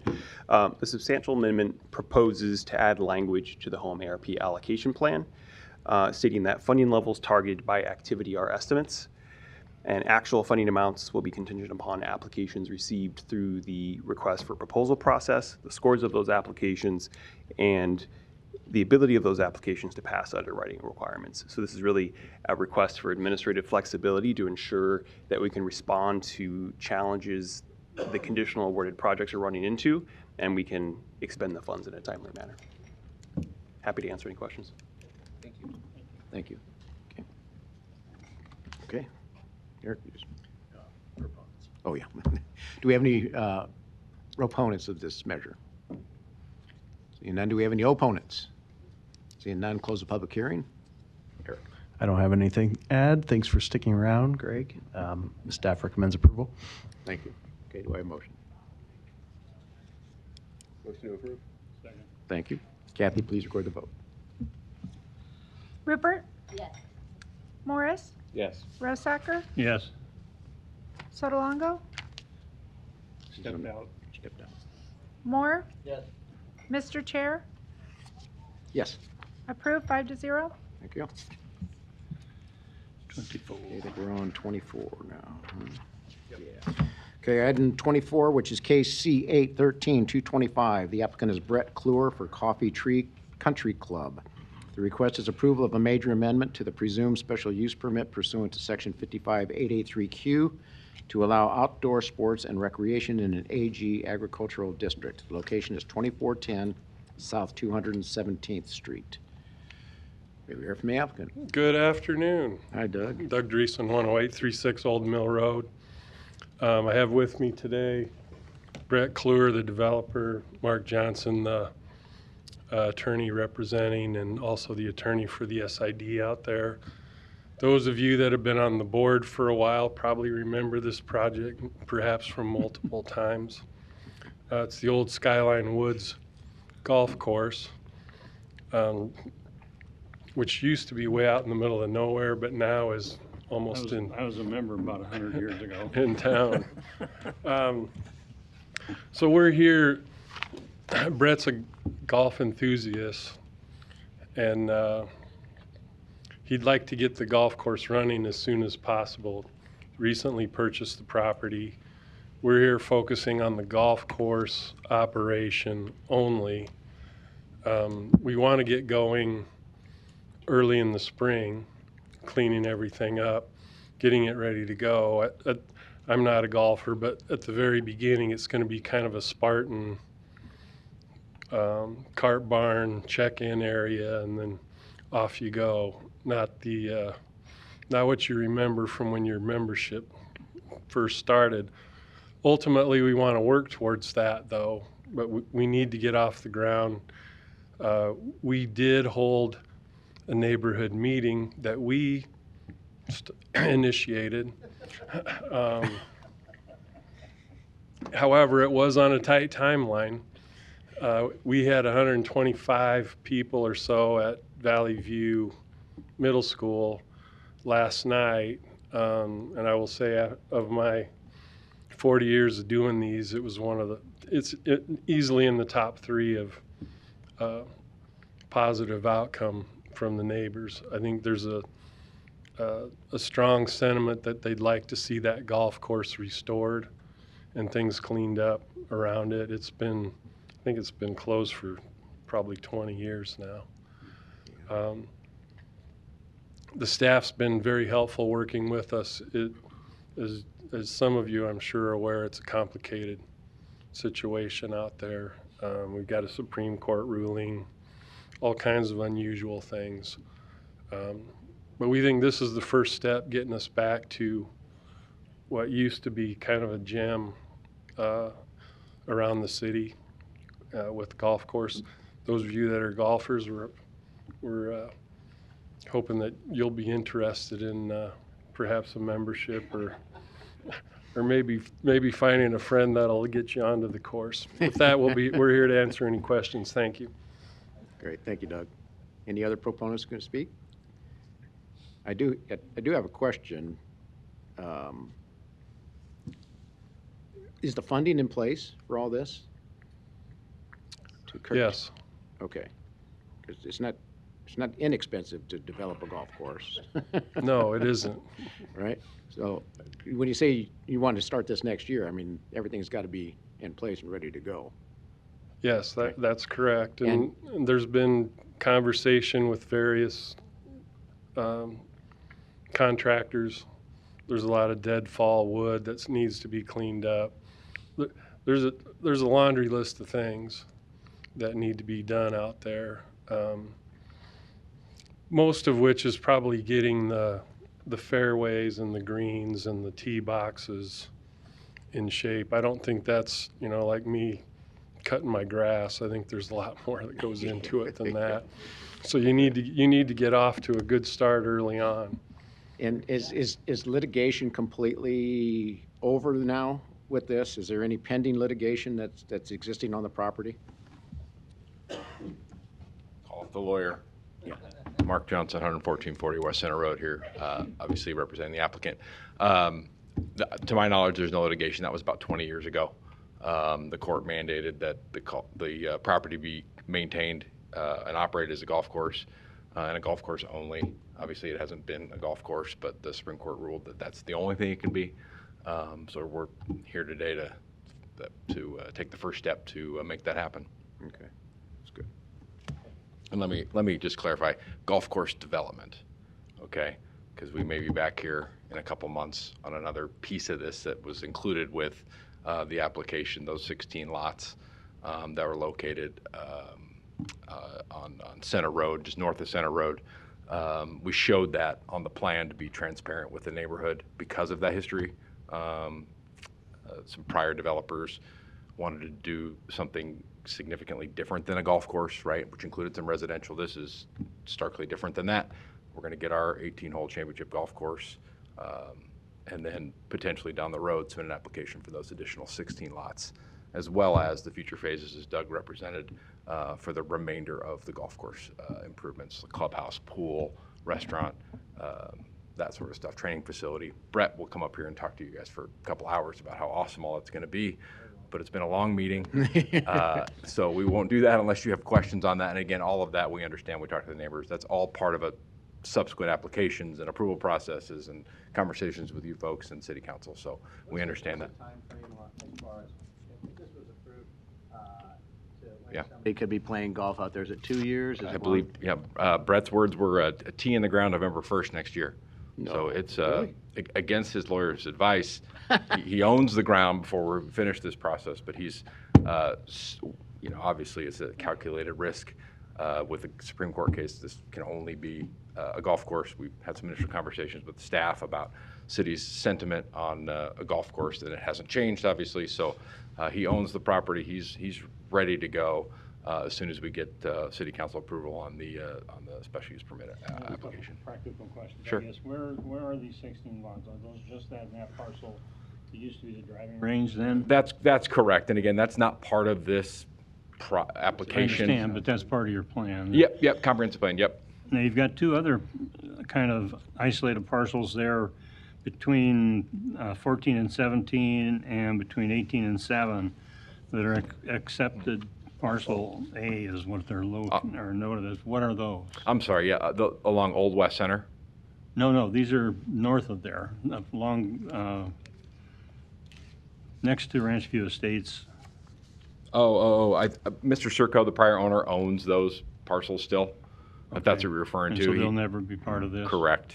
Okay, Correct. now I've got other questions about the golf course. That's gone to wild, for almost 20 years. And so how do you restore that grass in a couple months? My dad was a golf course superintendent, so I understand that a little bit. I'm going to let Mr. Kluwer answer that because he's had those And then conversations with his architect. the irrigation as well. I Yep, guess. yep, And these yep. aren't issues for us. Yep, but no, I'm just absolutely. curious. You bet. Hi, Brett Clure, 2541 South 221st Circle, Elkhorn, Nebraska.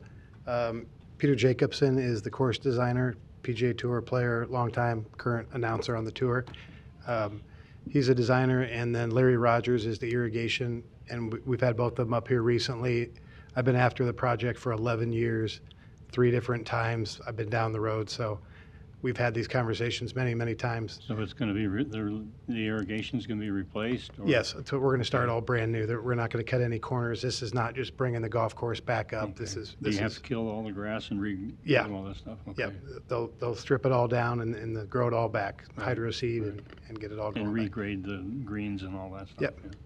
Okay. Wow, that seems pretty aggressive timeline for. Yeah, I asked It's them, not and cheap. when they both It's said not it, cheap. yeah, it's not cheap, and it's a lot quicker than I was expecting, but yeah, they said barring any unforeseen weather, we'll be good to go. Yeah.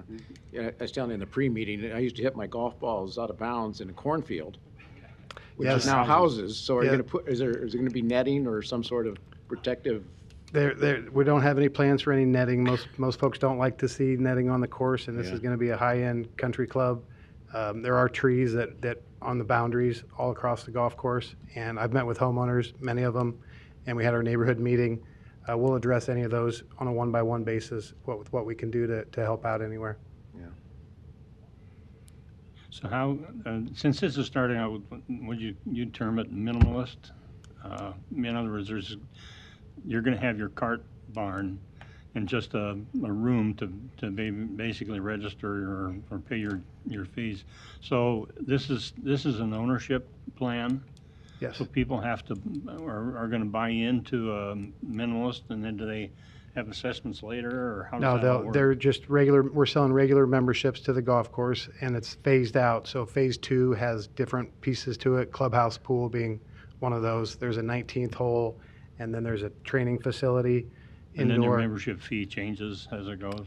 No, the fee doesn't change. I mean, other than just naturally, if your dues go up over time, but it's fixed now, and the initiation fees will go up as the memberships come in. This is kind of pre-construction membership now, and the demand has been unbelievable. I haven't put anything out publicly other than the neighborhood meeting, and my email is just filled.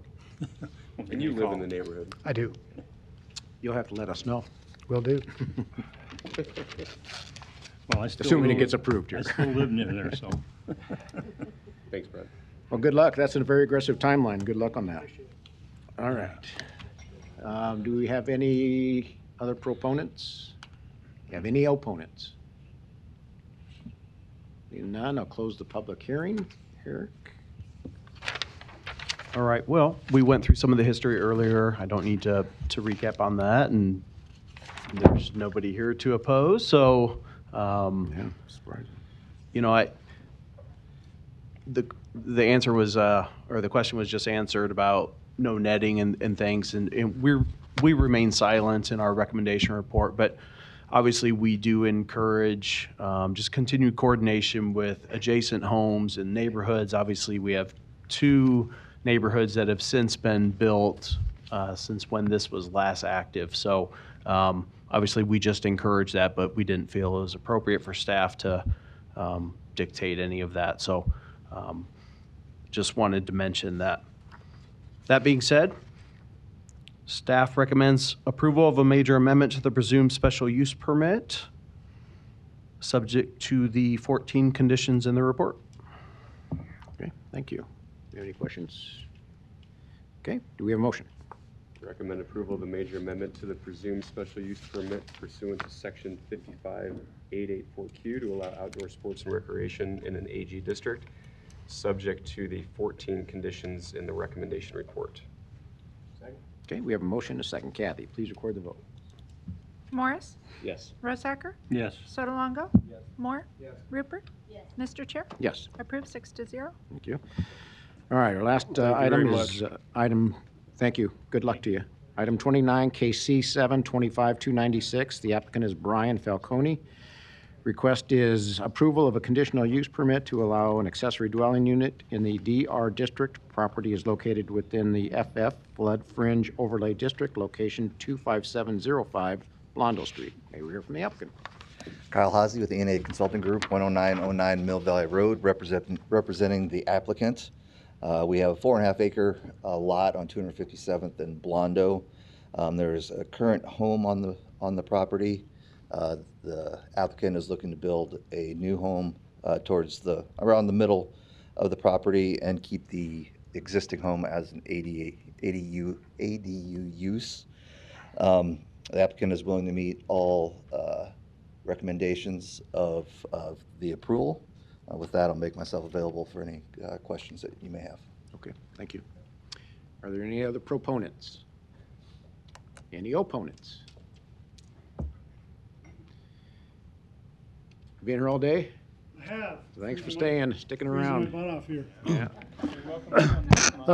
Michael Norton, 25555 Blondo Street. I'll try and keep my comments to an hour or less. I'm going to refer to a few materials, but you already have them in the file. First of all, I don't have any objection to the new house. It looks awesome. It's going to be a great add to the site, and we're all homeowner association, we're all looking forward to it. But I do have some concerns about the existing structures on the site. I was hoping they'd disappear, but I guess they won't. So I have 4 items I'd like to discuss. The first is how the current site condition impacts actually granting this permit. So I'll just. So this is the stuff that the applicant provided. This is the site right here. You can see the existing home and conglomeration of buildings and stuff down here. In orange, I highlighted where they're going to propose to build the new house. And then about 2 acres left fronting it that they really haven't told us what they want to do. And just for reference, I live right here. This is the site plan the applicant provided. Again, showing with labeling over the existing house here, pool patio, what they're calling a garage and a shed, and this area in the middle, which was surcharged, I think, by the prior tenant. They had construction equipment there. It's kind of hard to get a good view of what's happening there by just that. So I took some additional shots. This is the site from the east looking west.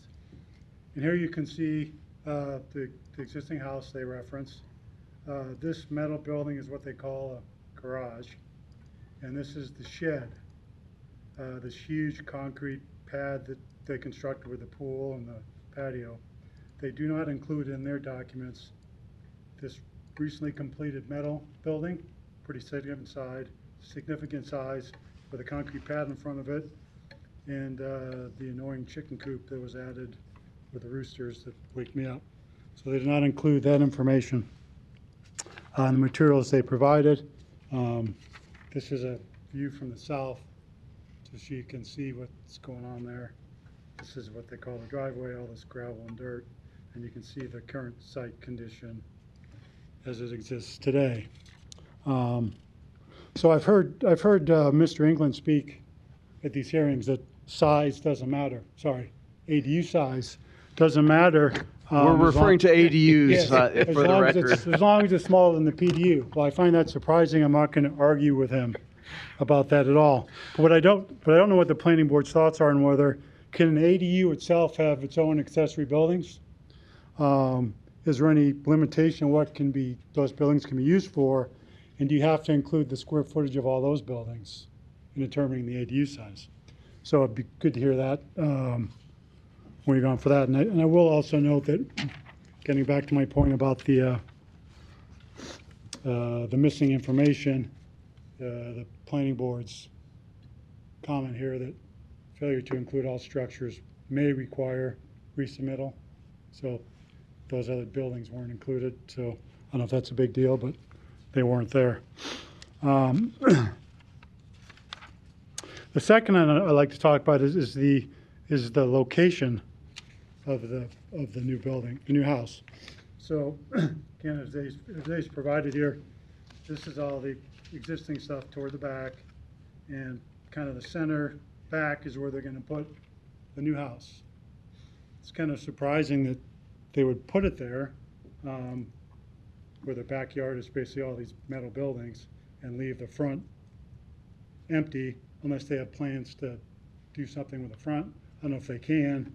I don't know if the staff has talked to them about why they put it there, but I find that weird, particularly since they paid $700,000 for this stuff, and why you'd want to put a really nice house in the back next to that stuff. I don't really understand it. So that's the second point. The third is just curious, how does the staff ensure compliance? Bless you, Jennifer. How does the staff ensure compliance with the no more than 3 unrelated parties? There was nothing in the file on that.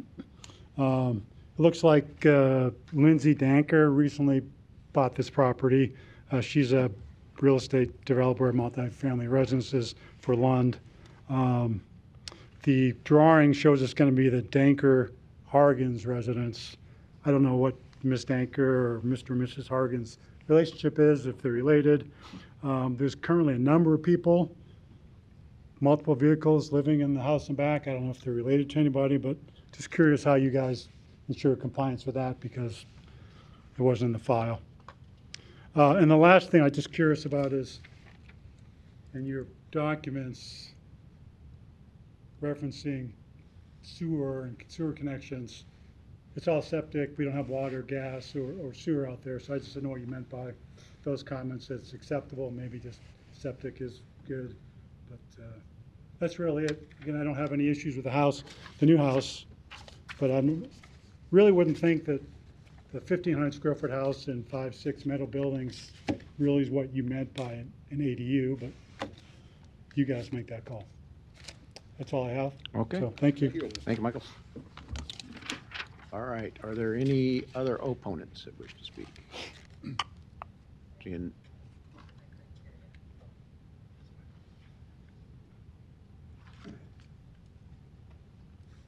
Lori Moranti, 25837 Blondo Street.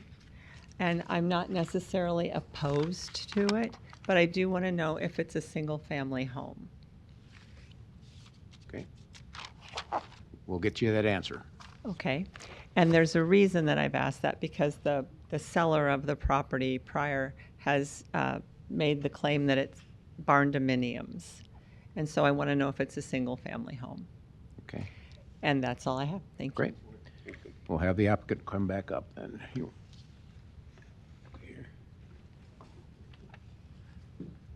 Kyle Hazy, ENA Consulting Group, 10909 Mill Valley Road. Yes, it will be a single-family residence on that for the home. As far as location of the home, that's the preference that the homeowner wanted. I guess I don't have any real knowledge, I guess, on why they chose that certain location. Okay. Thank you. All right. No other opponents? I'll close the public hearing. Eric? Yeah, so we've obviously had several conversations about ADUs in the recent months, and we had 6 actually on today's agenda, which is by far the most that we've had. They kind of vary in form and style. We had one that was an internal unit, so it was a basement unit. We've had several others that are your common detached units. Occasionally we've had attached as well in the past, but it's been a little surprising since we implemented the new ADU code early 2024. The number of large ADUs that we have seen on the the larger tracts of land, maybe more in our suburban parts of the city and jurisdiction. So here's another example. Really when the code is developed, and typically when you think of ADU, it's that smaller detached unit in the backyard, kind of infill housing option. But we definitely have experienced several examples such as this where it's a very large structure, and as a result, because of the way the code is worded, the new structure that is being built is considered the primary dwelling unit, and the existing structure converts to the ADU. Our zoning code does not have a specific size limitation on square footage for an ADU. So that's one of the reasons we felt that, we should just defer to the building and impervious coverages that are allowed with the base zoning district. Now you do get a increase in that with an ADU unit of about 10% for those coverages. So, I guess the comment about, size doesn't matter. The way the code was written is, we don't have a set limit on square footage for accessory dwelling units. So we defer to the building and impervious coverages, like I said. As far as outbuildings, the code the ADU code does not get into any specific details about prohibiting or allowing accessory outbuilding structures. So all of those would be factored into the building coverage. Obviously, this is a much larger site. I don't know what their overall percentage is. I don't think I have that information available, but I'd have to look it up. But it's such a smaller coverage that what will be there after the new structure compared to a much smaller site that we would calculate that. As far as, I guess I would, hopefully all of those structures have been properly permitted. I don't know. The one that's close to the eastern property line, I would question. I don't know the size of that structure, but it does not likely meet setback requirements. So that is something that we can look at as a follow-up to this and making sure that those proper buildings have been properly permitted. As far as chickens, not a chicken expert, but I know that Douglas County Health Department is currently putting together new code. Roosters are not allowed. I don't believe in any location in Douglas County, but I'm not the expert on that. But I believe that new code is going to City Council in the next few weeks. So just throwing that out there for the neighbor if he does have concerns and wants to reach out to them, just to make sure the applicant is following those rules. As far as how do we verify compliance with less than or no more than 3 unrelated individuals living on a property, so that does apply when we have an ADU. So the ADU and the primary dwelling combined, there can be no more than 3 unrelated persons living on the site. That is very challenging for any location throughout the city. In fact, one of the most challenging things that our code enforcement division has to deal with is proving that. And the reasoning is because a related person isn't necessarily just one individual. It could be a family unit. So, if me and my 3 kids were in a house, it's not 4 people, it's counted as one family unit. The easiest example is if you had, 4 college kids that are, unrelated, if they're all living in one house, or in this case, combined between the primary and dwelling unit. If they're 4 unrelated college kids, that's an easy example.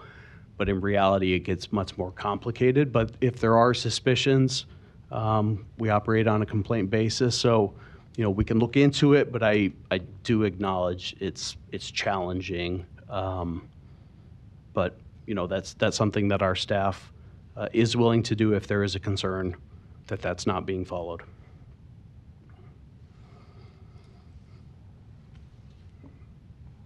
I don't think I have other comments. I can't speak to the positioning or why it's located or responding to the application. So, I would defer to the applicant on that. But I don't know if there were any other questions There's no that the board requirement has. where it's located. No, I mean, it has to meet the applicable, setbacks and things like that. Oh, the 885 review about the sewage comment, that probably should have been worded differently. Obviously, this is septic system, so they'll be required to coordinate with Douglas County Health Department, making sure the appropriate septic approvals are in place. So my apologies if that probably should have been worded differently in the report. So obviously, there's not sanitary sewer service in this location. So that being said, staff recommends approval of a conditional use permit to allow an ADU in the DR district, subject to the 7 conditions in the report. Okay, thank you. Any questions? Do I have a motion? Motion to approve a conditional use permit to allow an accessory dwelling unit in the DR district. Property is located in flood fringe overlay district, subject to the 7 conditions in the staff report. Second. Okay, we have a motion and a second. Kathy, please record the vote. Morris? Yes. Rosacker? Yes. Sotolongo? Yes. Moore? Yes. Rupert? Yes. Mr. Chair? Yes, Approved 6-0. thank you. Thank you. Thanks. Thanks for staying. Thanks. All right, that concludes the meeting. However, we have one member of the board whose last meeting is today. First of all, we got to plug in his jacket. Plug in your jacket. Mr. Jeff Moore is leaving the board, so board, if you have any comments you'd like to leave with Jeff, now's the appropriate time. It's been a true honor to serve on the board. It's a very important board, and I've been lucky enough to serve with some outstanding people, and I consider you all friends and look forward to seeing you down the road. Hope you do. Yeah, thank you. Well, I just want to thank you for sharing your time with us, and I've enjoyed working with you, and we'll be missing you. You too. Yeah. Good, thank you. Been a pleasure, Jeff. Let's play some golf. You got it. Hey, there you go. We just Yeah, approved one. well, let's join it. I know where to go. Well, Jeff, I guess I'll say on behalf of the planning department, and sorry our director cannot attend today, but you'll see him around some. So we appreciate your service. You've served on the board since December 15th, 2016. So just think of all the cases and projects that you've had a part on and voted on. So we've always appreciate your your perspective and just valuing both, the applicants, opposition, the neighborhood. I always felt that you were very appropriate on your level and questions, and so we do appreciate it. And we have a frame that we'd like to give for you up front and take a few pictures. Very nice. Before we do, let me comment, Jeff, I've gotten to know you very well over the course of years there, and I know you're moving, which is why you're leaving the board, and we wish you well with that. But very logical individual when it comes to the questions, and that is so valuable, I think, and really appreciate all of the work that you've done for the city of Omaha over those, 9 years? 9 years? 9 years, that's a long time. Like I said, you're going to miss that supplemental income, though. Free lunch. But we wish you well, and Steve, please stay in contact with I us, will. and for sure we'll play some golf. I will. Yeah. Thank Okay. you so much. Anything else? Well, Jeff, let's be out Yep. front and get a few, All right. take a few pictures.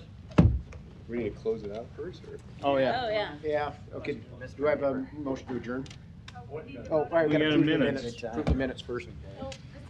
I need a motion to approve the pre-meeting and regular meeting minutes from. Motion to approve the pre-meeting and minutes of last month. Thank you. Second. Motion is second. Kathy, please record the vote. Rosacker? Yes. Sotolongo? Yes. Moore? Yes. Rupert? Yes.